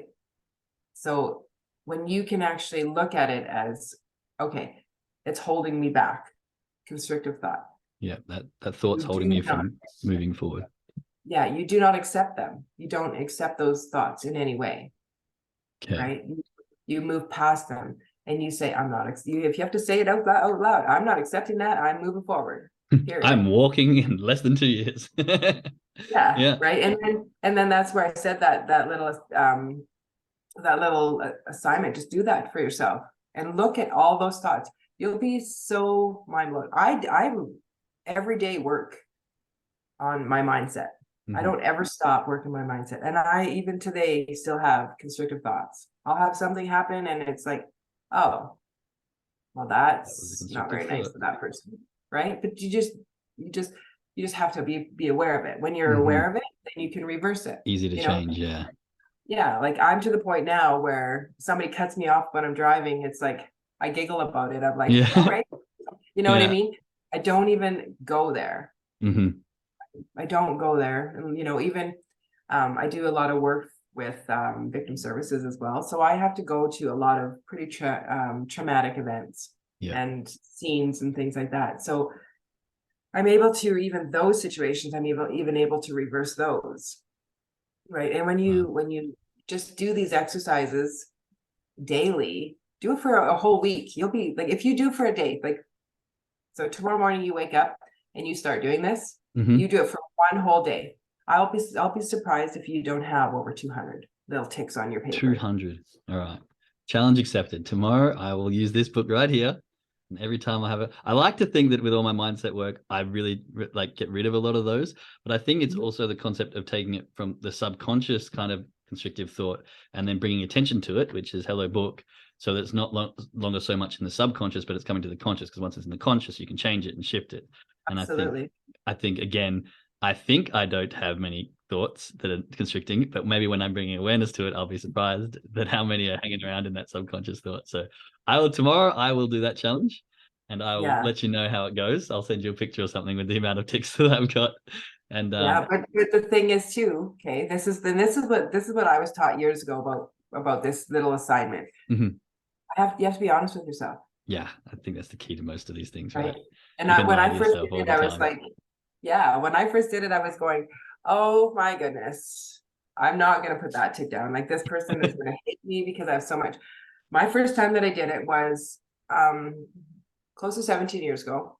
Yep. And I thought I did like great work. I had a great mindset, like when I first did it, I was like, oh, I had like over 400. Yeah, wow. So did you write them down, or do you just like tick when you have one, or do you write down exactly what it is as well? So the ones that I wrote down were the ones that I didn't want to accept. Okay. Right. I see. The ones that I struggled to be honest with myself about. Yeah. Yeah. So, and I mean, that's even just a little, you see somebody going by, a judgment of somebody else. That's a constrictive thought. Okay. Yeah. Right. Yeah, I see how you can definitely utilize it. Like, cause I think, I like to think that I'm free from judgment. Like, I really do love all people, but sometimes you'll see someone walk past. I get judged a lot by the way I look. I don't really care about that. But then sometimes you'll be like, oh, that person's got, this, how come? And you're like, wait, am I just judging someone? What am I doing? I obviously just judged. Just like, it just comes naturally, I think, because of the way we've been brought up and, the systems that we've been programmed into. And so I think, bringing that awareness to it's going to be a shock for me, but it'll be interesting to see how I go. Yeah, I'm excited. Crazy. Because I mean, even when somebody's judging us, like we get the constrictive thought going, what are you looking at? Yeah. Why are you judging me? That's a constrictive thought. Yeah, maybe I don't get judged as much as I think I do, but I've just got this constrictive thought, I think you can only think that you're being judged unless you're judging someone else on the way they're viewing you. So really, feeling being judged is a judgment in itself, which is a very interesting concept. Being aware of all of that is just, it's all constricting, right? It's all putting that barrier up for yourself to move past. I feel like it's a very freeing. Sorry. Yeah, it really boils down to 100% trusting yourself, allowing yourself to be who you're truly meant to be. Because I'm sure in our world, we are spiritual beings having a human experience. Yep. Right? Very much so. So when we understand that, and this is where this lady saying this to me about God's going to take your legs out from underneath you, and literally that's what happened to me. Yeah. Once but twice, I was like, okay. So then, of course, I started researching this stuff, and I've always been a spiritual person, never understood the God thing. It didn't ever make sense to me. But when somebody said to me about the spiritual being, I was like, oh my, that's so true. How could we be confused for all these years and think anything different, right? Yeah. So now, because of that, anything I do and anything happens to me is because of what I do, not because of what the world's doing to me. Yeah, I love that. And I think once you can make that understanding that anything that happens to me is because of what I do and my response to what happens around me, I think that's a very freeing kind of realization. It really allows you to go, I don't have an excuse for all this bullshit anymore because it's me. And the only person I can blame is me. And once I start blaming me, then I'm going to not like it. I'm going to stop finding reasons to blame me. I'm just going to start changing, And I think So good. Yeah, Go I ahead. think that constricting thought exercise is like a very freeing rabbit hole. I feel like you could go very deep down, like, well, this is actually a constricting thought of this, and you could get very deep. But once you undig all that, I think you've got huge opportunity to be free, I guess. Absolutely. Absolutely. And I started learning this stuff when I had my businesses before. Mm-hmm. And because when you have your own business, if you don't work, you don't get money. It's You true. don't work, you don't get paid. Mm-hmm. So that's where it kind of started for me, where, making sure that I wasn't allowing a lot of the constrictive thinking. But, I did most of this stuff even unaware that I was doing it. Yeah. Yeah, it's Right. fascinating. I think lots of this, I think lots of people do these kind of things, but once they start to bring conscious awareness to it, they can really expand and grow on it. But sometimes they can also, if I don't know, what's a good, if you've got a limiting belief, for example, and someone brings attention to it and you try to address it, then it just opens up this whole world of like, well, if that's the case, and I'm doing this already by trying to, negotiate my constricting thoughts, then now that I'm aware of it, what else can I do and how much can I expand on it? And so I think these kind of discussions, the more people that listen to it, they might be like, actually, I've been doing that. This guy cut me off and I was frustrated, but I've learned that to address my behavior, that's a reversal of constricting thought. What else can I do it on? And I think Yeah, it expands from there. absolutely. Absolutely.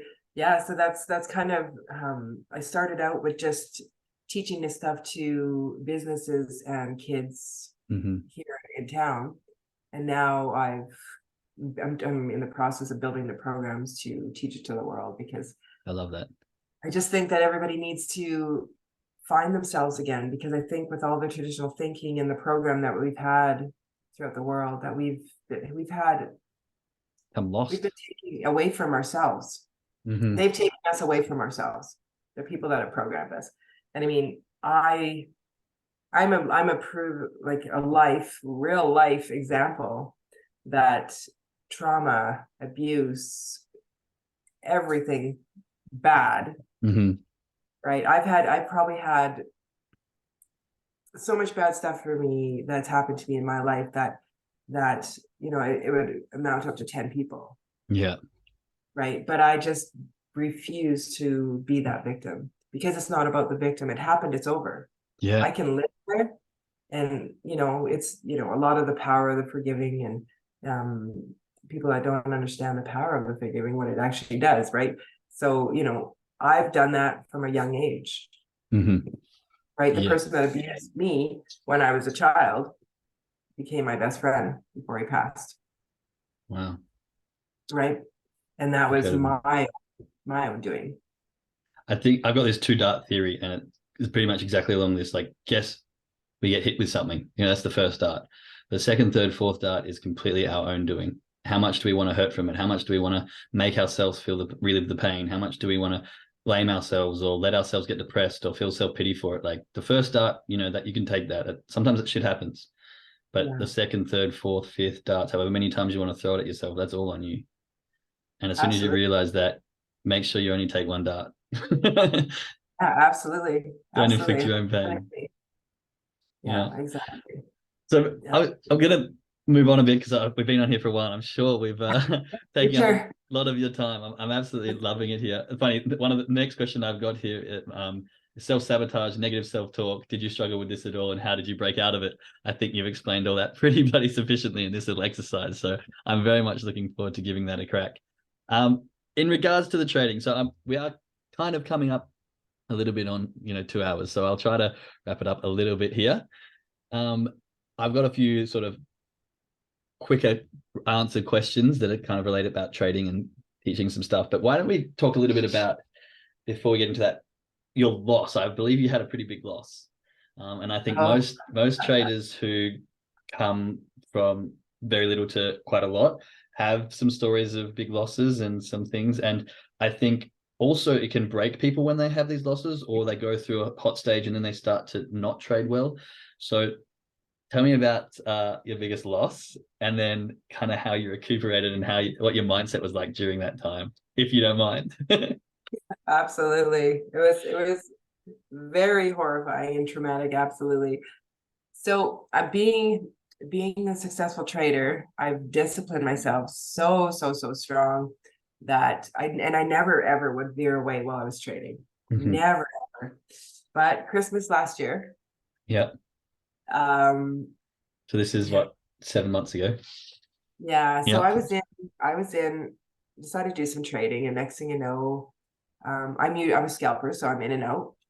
And the doorbell rang, and I had to get up and away from my phone, and yeah, I totally forgot about my trade because it was Christmas and all these people. And by the time I went back and looked at my phone, I had lost $500,000. That's got to be the worst Christmas present ever. It was horrible. It was horrible. I was just like, oh no, oh my goodness, what do I do?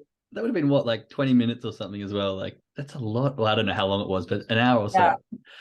That's a lot of it was, money to lose in an hour or whatever it was. yeah, it wasn't quite an hour, but yeah, Jeez. it was pretty horrifying. So I actually kind of punished myself because Mm-hmm. anybody that knows anything about trading knows that when you have a little tiny account, it really sucks to grow it. Mm-hmm. As you make $1 or $3 or $4 or $10 or whatever. So that's what I did though. In the new year, I walked away from my big account, and in the new year, I turned around and opened up a $10 account. Again, I didn't even know you could do that. I gotta find these brokers because I think, and I'm gonna just interrupt here, but I think I don't think everyone does this. You know, you've gone from $300 or $200 and built up an account slowly. I think lots of people jump in with 5, 10 grand, and it kind of is like, this is where I'm going, and then they blow it, and it's like devastating. And then you kind of do the same because the psychology to like, I think we have this relationship with, I earn this much in a day, so I need to earn more than that from trading. So my 2% needs to be equivalent to, $200, $300 so that it feels like this is going to be better for me.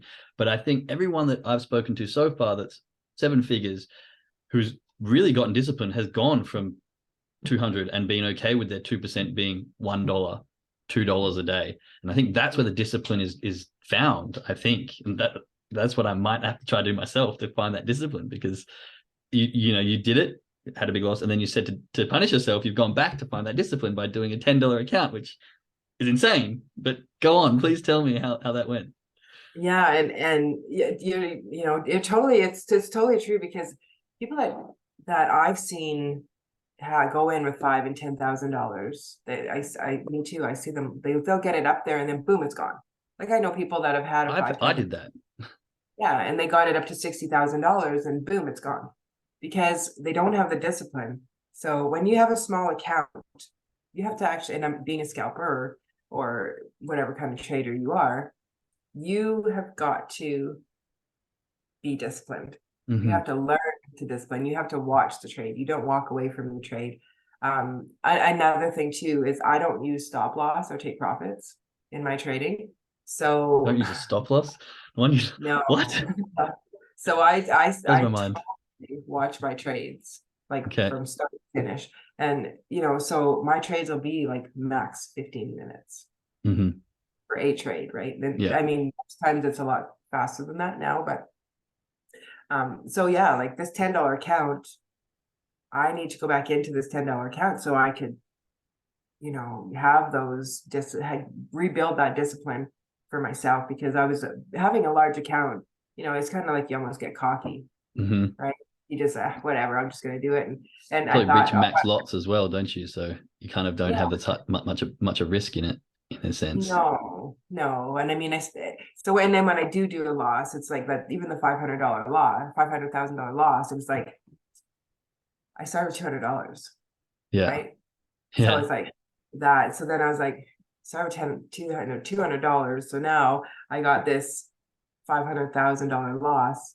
Now I lost my discipline. So now I'm back into rediscipline, right? Mm-hmm. And not using a stop loss and take profits and things like that. It's very, very, very important for me to make sure I always have strong discipline. Yeah, So you anyway, have to. yeah, Yeah. since then I just actually just looked at it yesterday after our call, Yeah. and it's over 11,000 now. No, so $10 to 11,000 in 6 months. Yeah. That's discipline. That's bloody discipline and intuition. So anyone who tells me that intuition doesn't work, I call bullshit, because Sherry is making it work. That's incredible. So have you gone back to your big account? Are you trading with that again, or have you still left it sort of sitting there? No, now I'm trading it again. I started trading it again in February, Okay, so but just took a but month or only so. to just get a couple trades. But I focus mostly on this account because I want the same discipline for this account for that account, I right? see. So I want to be able to bring that back over. I mean, Gotcha. my discipline is there again Yeah. because I mean I that was such mean, a massive loss. 10 to 11,000, it must be back. Come on. Yeah, So do you mind yeah. sharing what your big account's up to now? You don't have to if you don't want to. It's multi-millions now. Nice. Well done. Congratulations. That's an awesome, must be an awesome feeling. It is. It is. It's I, really nice. I have this question in here that I think when you get to a certain point of finance, you realize that, okay, I'm financially free now. I don't know if you're up to that point yet or not. That's going to be different for everyone else. Where does your mind go to once you've got to the point, like, I don't have to worry about money anymore? Because I feel 95% of the population, their whole drive and focus is, I need money to do X, Y, Z. But when you get to a point of multi-millions, or maybe it's further, I don't know. I'm not there yet. Yeah. What does your mind do then? Where do you go? What drives you? I'm assuming for you, you're a very big helping person, so it's probably a big part of it. But tell us where you are now, if you're there at the financial, and where your head's at if you are there. Yeah. So even if I was to lose all the money that I have made, like all my accounts, I am at that point. I am financially free Nice, because I literally have learned how to take something that I do not know anything about and build it into a massive empire for myself, kind of thing. nice. So for me, that is just away from the trading. It's just I'm able to psychologically, my mind strong enough that if I was to lose everything, I know I can do it again. Yeah, So just that being said, with the trading part of it, yes, I'm absolutely 100% free there, because even if I lost all that account, I know how to do it. I can get it all back. yeah. Right. And you've But proved that almost, gone from 10 to 11,000. So it's definitely like, what that's like 1,000x growth or something. It's incredible. Um, yeah. It's So fascinating yeah, you say that, because I think you hear often of, sorry to cut you off, of millionaires and people like Grant could don't even try it, but people who've built empires and they lose it, give them a couple of years, they build it back. I think because they learn the skill set and the mindset to have that ability to, even if shit hits the fan, you've learned skills and you've learned the mindset that you can just find the determination and the grit and just get it done. And I think it's powerful to hear that it's more I suppose the trust in yourself as well to be able to not worry because you can do it again. yeah, I think that it really boils down to that, actually, really trusting yourself, because we had this conversation the other day too, how I was saying that like personal growth, a lot of personal growth is even that's broken out there. And there's so many different people trying to teach so many different things and leaves people hanging, right? Yeah. Where helping people understand who they truly are rather than telling them who they are is such a massive thing, That's where huge. it's so big because I mean, trust me, I've done hundreds and hundreds and hundreds of thousands of dollars worth of personal development and psychological programs and things like that. But if you can trust yourself and understand your own personal being and your mind, and able to take that to the next levels. Like I literally have Unstoppable. an unbreakable mind. There isn't anything that That's a anytime. powerful statement. That's a very powerful statement. I like that. I have Thank an you. unbreakable mind. I'm going to borrow that, I think, and use it to empower Yeah, myself. That absolutely. hit me. I think that's very powerful. Yeah, but you have to believe it. You can't just say it. Yes. And you have to do the work to get there, Hmm. right? And I have done so much work and so much healing on myself that any type of trauma or any type of devastation I've ever had in my life, or divorces, or kids being kids and to their God parents, forbid I'm whatever. heading into Yeah, that. yeah, absolutely nothing. I don't waver from who I am anymore. Where Yeah. before, somebody would say something and like, why is that person being such an asshole? And Mm-hmm. right, there's that judgment. Yeah, there's Right. So you're trying to understand, but you're also criticizing at the same time. So when you can get away from that, and trust me, I'm around a lot of people who are constantly criticizing and throwing so much stuff out there. And I call them out. yeah, I call everybody out. I love that. Right? Yeah. Because if I don't call them out, then that means I'm settling for where they're at. That's And I'm true. allowing myself to be there, right? And I mean, I don't call them out in a bad way. I'll just like, like one of the guys yesterday at the car show, he says to me, he's like, what are you doing nowadays, Sherry? I said, honestly, I'm trying to help people learn how to think again. Mm-hmm. And he's Nice. like, what do you mean? So right away I said that. He's like, what do you mean? He's like, I'm so busy. He's like, maybe that's what I need. And I said, why? What do you got going on? And he says, well, I got the liquor store, I got my real estate, I got my Airbnbs, and I'm just like way too busy and I don't have time for this and I don't have time for that. And I'm like, oh, that sounds like a lot of excuses to me. And he just looked at me and he's like, no, seriously, I'm busy. He said, you have the same 24 hours in a day that I do. Yeah. Right.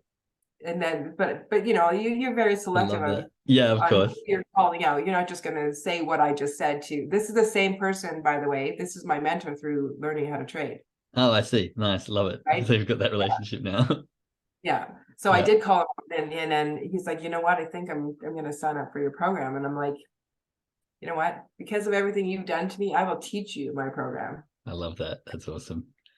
Because he was such an inspiration for me, and he just gave me that little push that most people don't even understand they needed. That's just the universe coming full circle, isn't it? I mean, he was there pushing you to get you to where you are. Now you've got this level of success and trust and power and belief in yourself. And now you can return the favor by teaching him what you've learned along the way. So I think that's a beautiful sign of karma and, just what goes around comes around. So I love that. Yeah. And going back to my accident. Yep. You mentioned this.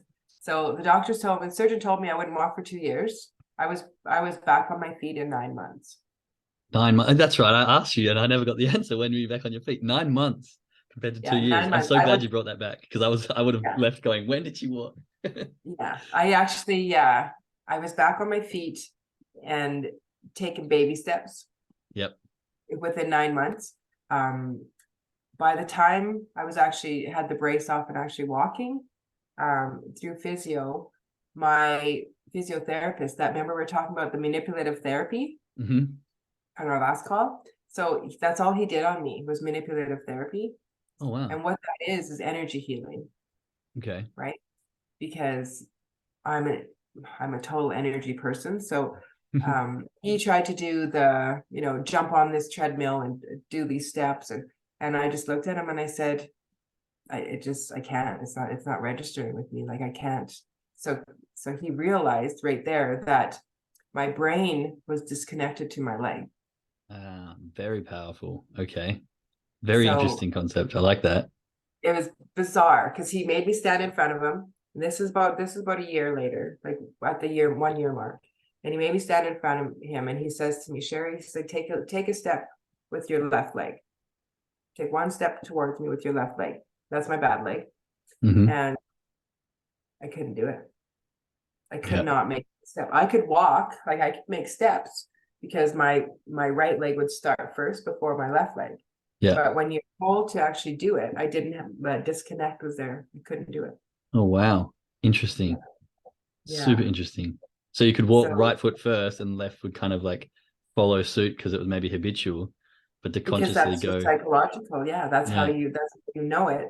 Right. But I could not take that first step with the opposite leg because I had to just. Yeah. When he said that to me, I'm like, what are you talking about? He disconnected my brain. He's like, honestly, he broke it down and explained it. So when you have this kind of trauma, your brain will automatically go into survival mode and protect. Yeah. It's an automatic thing. I said, okay. He's like, but I said, I understand I'm protecting my leg, but I said, how is it possible that it disconnected? Like, I don't know how to walk anymore. And he's like, because your brain it had such a trauma that from the accident that the disconnect is there to protect you. Wow. Right. So it was probably think 3 sessions before my brain was connecting again to my left leg. That's really. So what did you do? Just the manipulation, like energy transfer and stuff like that, trying to get energy. Like, I mean, I suppose energies. Yeah. I mean, we could go down a big rabbit hole with this one, but getting that connection. It's the focus, bringing the focus back to where it needed to be, right? And because I was in protective mode, I was like so scared of hurting my leg so they're going way back to what the surgeon said. If I ever hurt my leg again, I'm going to lose my leg. True. There we go. Okay, so boom, there's the wall I just put up to protect my leg. So I'm not even going to allow. Thought 101. Right? Put in by the doctor. Yeah. Okay. Right? There's that program thinking that we don't even realize happens to us. So yeah, I went all the way back and I'm like, where did this come from? Like, of course, like I'm so positive I'm gonna walk, but I can't connect. And so it was really, really wild because we would sit there and he would do his manipulative therapy. And what it is he just takes his hands and he puts it on my leg, my injury, and he closed his eyes and he would just draw all the energy to my leg. And it was so crazy because I could see my toes were wiggling and I'm like, I'm not doing that. Wow. Right? Is that a bit like Reiki? I think it's similar to, is it Reiki? It's similar to Reiki, yeah, but this is actually like way more in depth. Gotcha. And yeah, like, so I was like, what do you even call that? I said, can you teach me that? Magic. Superpowers. Yeah. So yeah, it's called manipulative therapy. And there's actually a university course that you can take for it. And so anyway, of course, now I really want to learn this because he's healing my leg, he's connecting me, and he gave me some exercise to do at home, mind exercise to reconnect and how to understand the energy.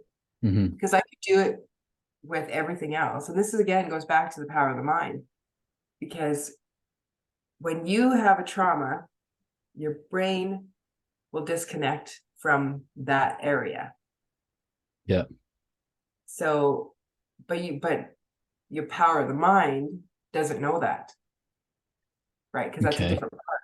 That's your subconscious going, no, we're going to keep that out because she needs to keep that safe, right? So you have to let's see, what can I say? Today you had your incident with your fire in your kitchen there. If you would have burnt yourself, you would have automatically had a disconnect right there because you burnt yourself.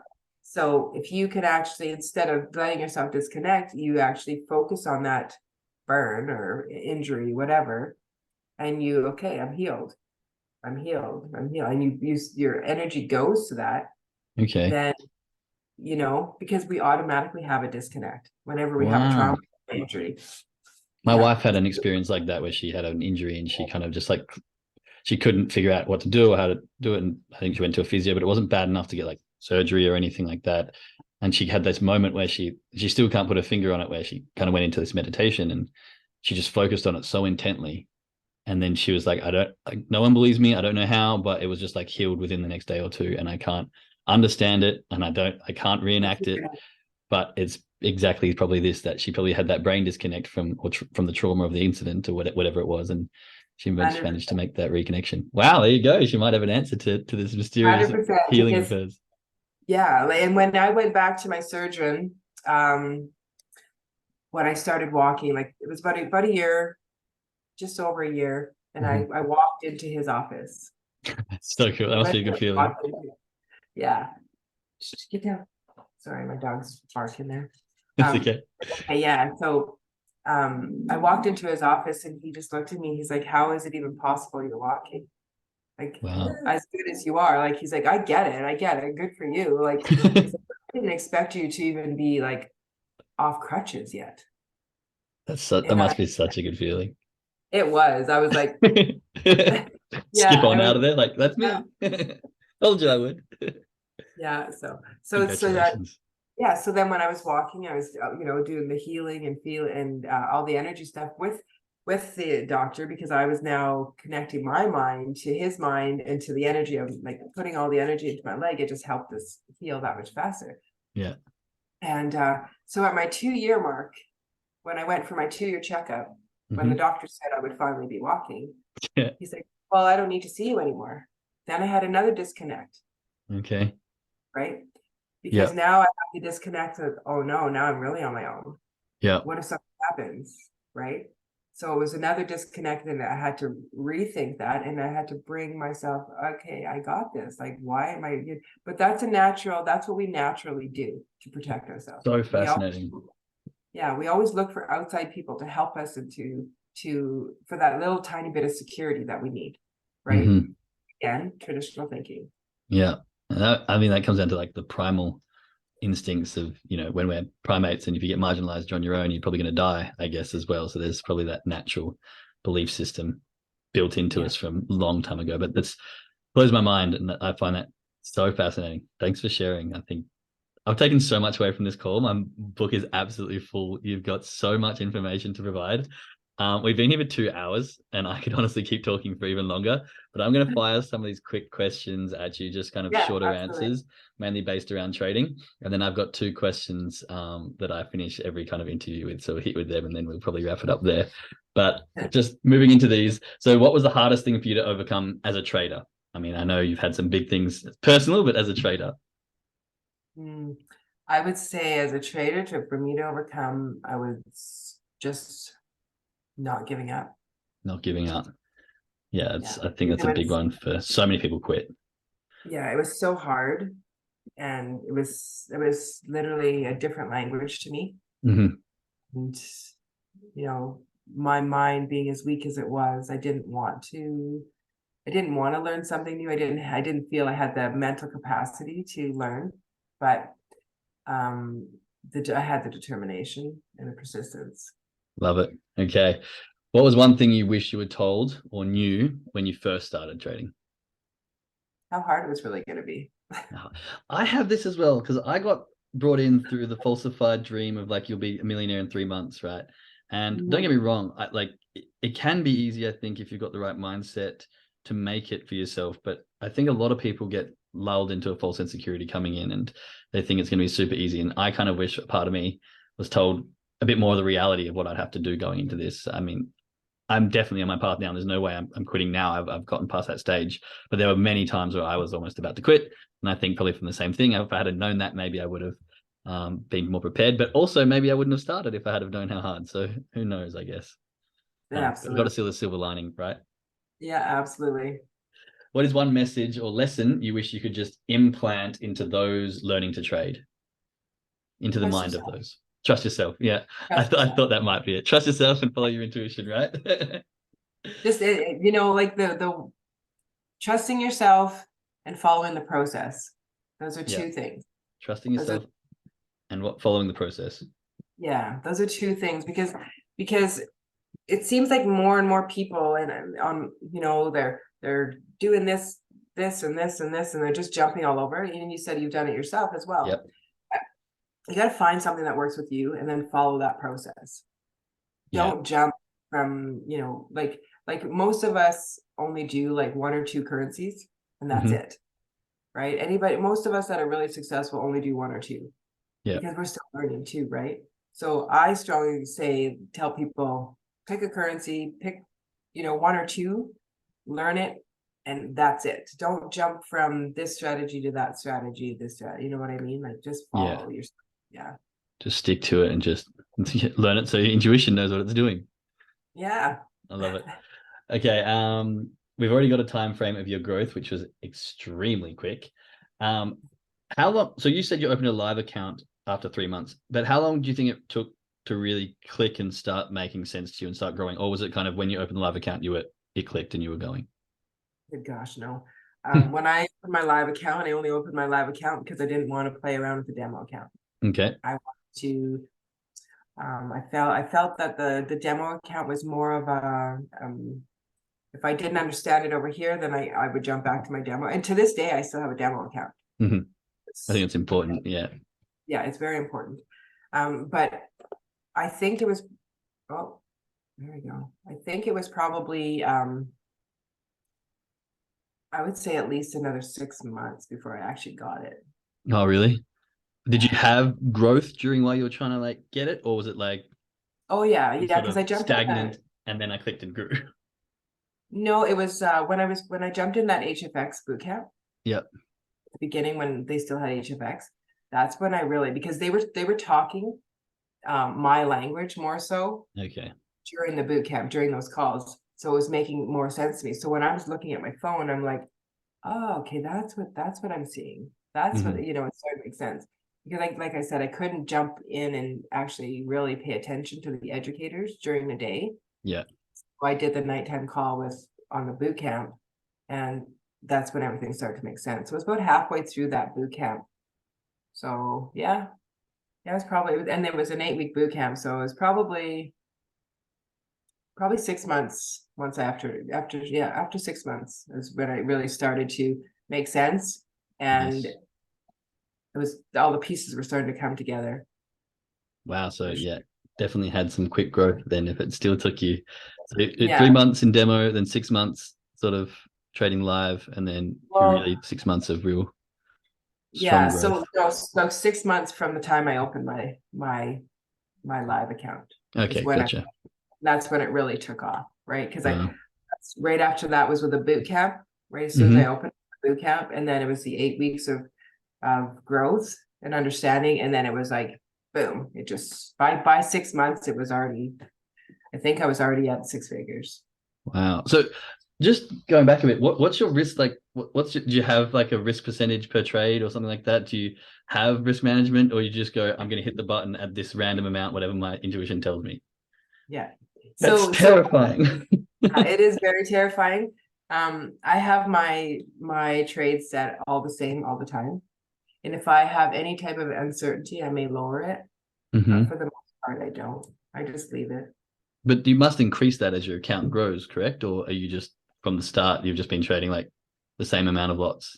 No, no, no. It's a lot bigger now than what it Yeah. used to be for sure. But I still don't like to go any, because as soon as you take that big leap to something massive, Hmm. then you get it, that's where the cockiness comes in, that's where the uncertainty comes, and the what ifs. And so I'm not quite there yet. I'm still taking my baby steps onto the bigger, you Okay. know, bigger lot sizes.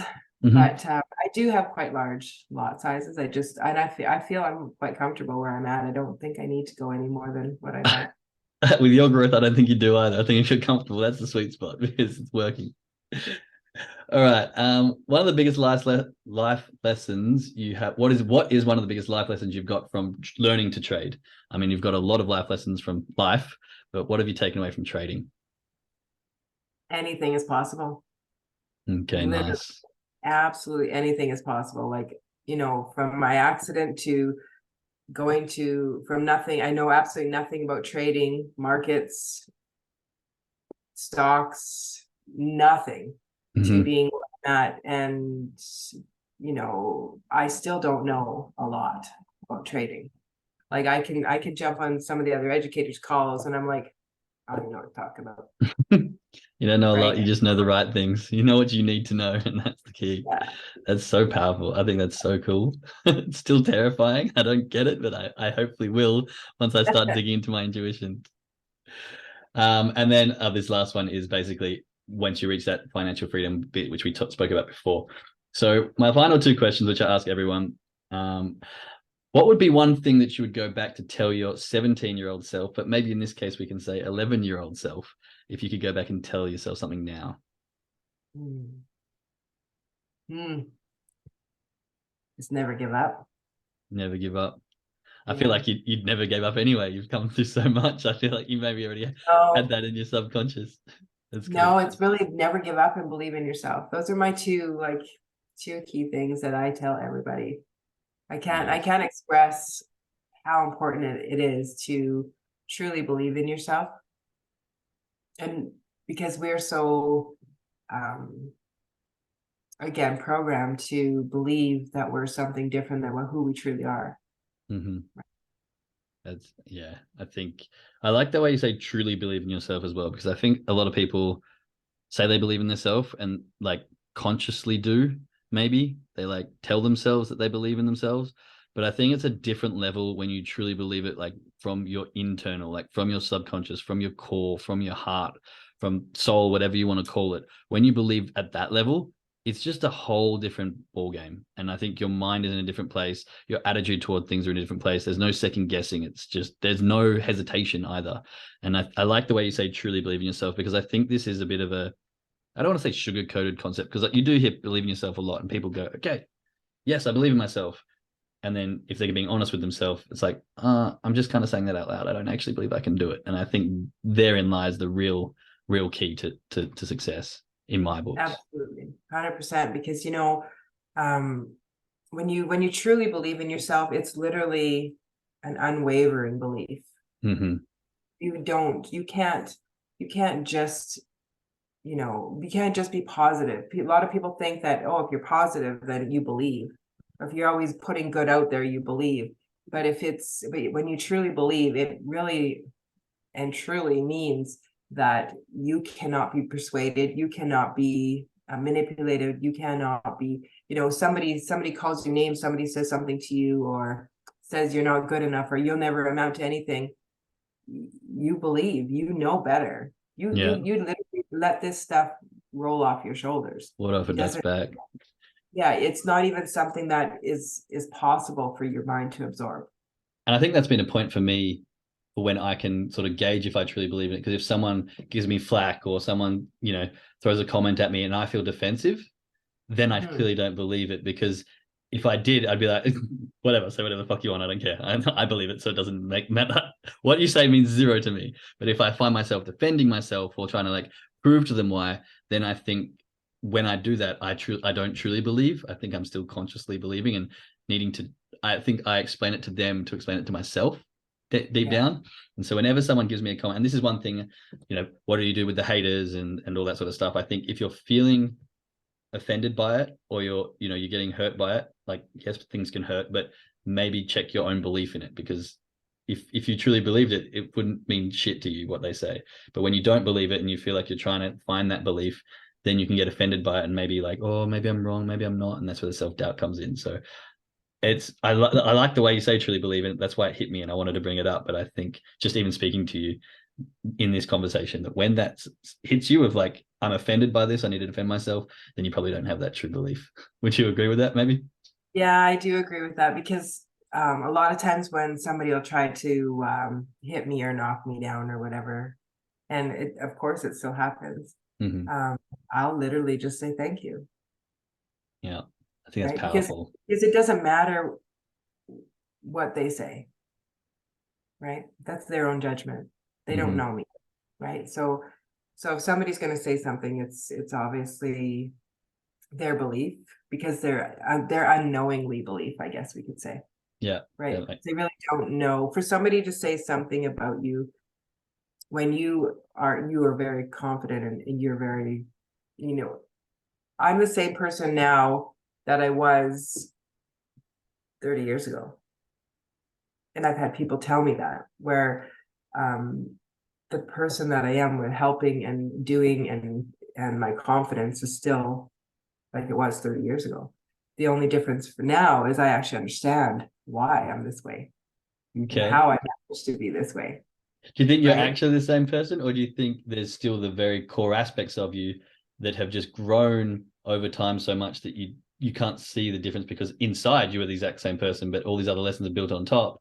And so maybe you don't realize, maybe if you were to teleport back to you 30 years ago, you'd be like, holy shit, I'm still in there, but I'm a completely different person. Do you think, or is that completely wrong? I don't know. No, and the reason I said that about being the same person as I was 30 years ago, because I had somebody actually come to me and say, Sherry, you're the same person that you were. I remember you as 30 years ago. That's kind of cool. We were talking on a level of mindset. But again, 30 years ago, I was still learning. I had no idea the power of the mind, or you know what I mean? I was just always, because of the challenges that I've had and the traumas that I've had in my life, I've always, I've been 40 years, I've been learning and trying to become, basically figure out how I managed to go through this stuff, how I ended up in the situations as a child, and how I ended up with the bikers, how I, just different stages. So yes, I am the same person. Yeah, like I'm totally the same person when it comes to my dedication to other people, my kindness, and always being there for people, I love right? that. That's some good I'm traits. Yeah, and I've always been somebody who says it how it is. I Nice. don't waver from things like that, and I will always, and I'm sorry if it hurts your feelings, but that's on you, not me, Yeah. right?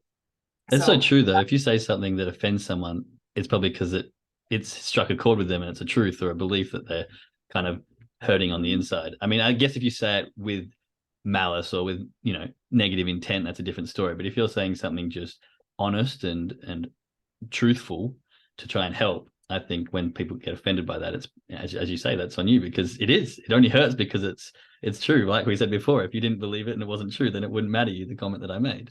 So that's right. So yeah, absolutely. so me being that person, yes, absolutely. I'm still that person. Now I just understand all the brain stuff and the Mhm. psychology behind it, and the strength that I've had to, like, all the different steps that I've had to take to get to where I'm at today. I understand it all through the mind now, and the body, and how the energies work. Because back then I knew nothing about energy. I knew nothing about the power of the mind. I knew nothing about any of that. I was completely in survival mode, Yeah. right? So now, up to this point in my life, I understand every single level of where I was, how I came from where I was to where I am today, and how I have the ability now to, with my experiences and my training and my knowledge and everything that has been thrown at me in life, and of, of course all the personal development, I'm able to take all of that and put it into this big package. Mm-hmm. And not just because I've taken courses to teach people, but because I have all the past personal experience, Lived it. knowledges and setbacks and traumas, and you know what I mean. So now I get to be able to have the honor to help people do the same. Yeah. I often find that those who are the strongest have been through the deepest hells. Those who are the kindest and able to help have been only able to do that because they've helped themselves through trauma and tragic. And some of those who will, give their shirt off their back is because they've been without a shirt for long enough. And then you Absolutely. find the opposite, where people are rude or obnoxious and they might have money, but they don't want to share. It's because they haven't been through that. And I think I love the fact that you're now going to go teach all this, because you've got the stories, you've got the groundwork, you've had your feet in the dirt, you've been through the things and come out the other side absolutely fierce and crushing it. And so that is what's going to help people, because you can empathize with them and you can sympathize and you can understand where they are at and tell them the journey of your process and growth that's relatable to them. And so I think that's a very powerful teaching tool. So I'm excited to see what your course is going to come up with. And before I let you hit us with all the information on where we can get that, I'm going to throw this last question at you. If you could have the answer to any question in the world, the whole complete truth about any question, what would that question be? Oh boy, that's This a is, big one. yeah, I like it because it stumps most people. Um, well, the biggest thing that I would like to know is, why do they feel it was a necessity to program us and put us into the place of um, control, them into a place of control to hurt people the way they have. Yeah, People look interesting. at it as, it's a God thing. God did this. No, like, when you look at the people that are in order of the control, and who have put all the traditional thinking and the programming into place of all the people in the world, I would love to know why. Yeah, that's a fascinating concept to even try to get to the bottom of. I mean, it's like that saying, no, I'm not a big gun advocate or anything like that, but guns don't hurt people, people hurt people, Absolutely. and people think that the government's there to protect, and it's the same. And I'm not going to go into political aspects of government leadership and all that sort of stuff, but people hurt people, and systems are in places and programs in places and teachings are in places, and there's rules about money and finance and the way the world works based around money and greed and fear and all that for a Absolutely. reason, you know. Yeah, for sure. And again, this is something that could go on forever, so I'm not going to delve into that. Yeah. But I have had the best time with you, Sherry. Honestly, this time has flown by. I can't believe we've been here for almost 2.5 hours. I have learned so I much. I've got about 3 pages of notes here, which I'm going to go digest. I've got a little project for myself to do tomorrow. I've learned so much from you. And honestly, you've had some of these comments which have hit some light bulbs in my life at the moment. And just, I think this conversation for me has come at the right time. I don't know how you feel about this, but I'm always learning things. And then every now and again, you just get this bit of information that just joins dots. And I've had about 3 of them during this conversation. So I'm really grateful for you giving me your time. That's awesome. And for being open enough to have the flow of discussion like we've had. I haven't even looked at my questions like once. I had to look at the time and be like, wait, have I asked the questions I wanted? Because the conversation's been very flowing. But I think we can wrap it up here, but I would love you to, share with the listeners, tell us where they can find you. I know you've got courses coming up. I'm not sure where they're at in terms of being ready yet, but that's a bit of promotion. Where can we get hold of you? Where can we contact you? What courses have you got coming up that people can get on? Oh yeah, for sure. So I'm just in the process of putting these programs together and building funnels and everything like that. So, and my website will be sherrybandman.com. Okay. And so that really right now I'm just my Facebook page is Sherry Locke. I have 2 of them, and that's where anybody wants to join in the programs, or even just send me a message and find out what the programs entail. That's where the majority of the information will be until I get everything up and running. My next I'm not sure, 3 to 5 day challenge that I'm doing is going to be July 3rd. And challenge July 3rd. I'm super excited about it. I did a half day hot seat, and I ended up having like 257 people on it. So wow. I wasn't going to do another event till next month or the end of next month, but I've had all these people reaching out wanting more information and to jump into some courses. I do have 4-week courses. I do 8-week courses, and I really just want people to be able to be confident in themselves and understand the power of their own thinking and how easy it is to change their life. That's a powerful message. Again, I love that. I think I'm going to try and jump onto this challenge July 3rd. So I will aim to be there. Anyone listening, I highly recommend jumping on and joining as well. And also giving the challenge a go, the little notebook for your competing thoughts. That's not the word. Constricting thoughts. Sorry. I went blank. Yeah. Constricting thoughts. So definitely jump on that. I will chuck your webpage information into the description here if it's not ready just yet. Once it is, we can get it in, and maybe by the time people are listening to this, it's accessible and up and running so that people can jump onto that, because you've clearly got a lot to share and a lot of knowledge, and you've been through a lot. So I'm thinking you're going to be able to help a lot of people. I'm excited. Jerry, it's been an absolute pleasure. I want to thank you one more time. Yeah, it's been a real great time for me getting to meet you. So thank you so much. Thank you so much for having me. I really appreciate it. Looking forward to meeting up again and talking some more about your stuff you have going on too. Yeah, definitely. That's all in the process, and I'll be launching that in the coming months, mindset course and all the stuff. So yeah, we can keep in touch, and maybe at the end of the year when I'm a millionaire, we can jump on again. Yes, and you will be a millionaire. Absolutely.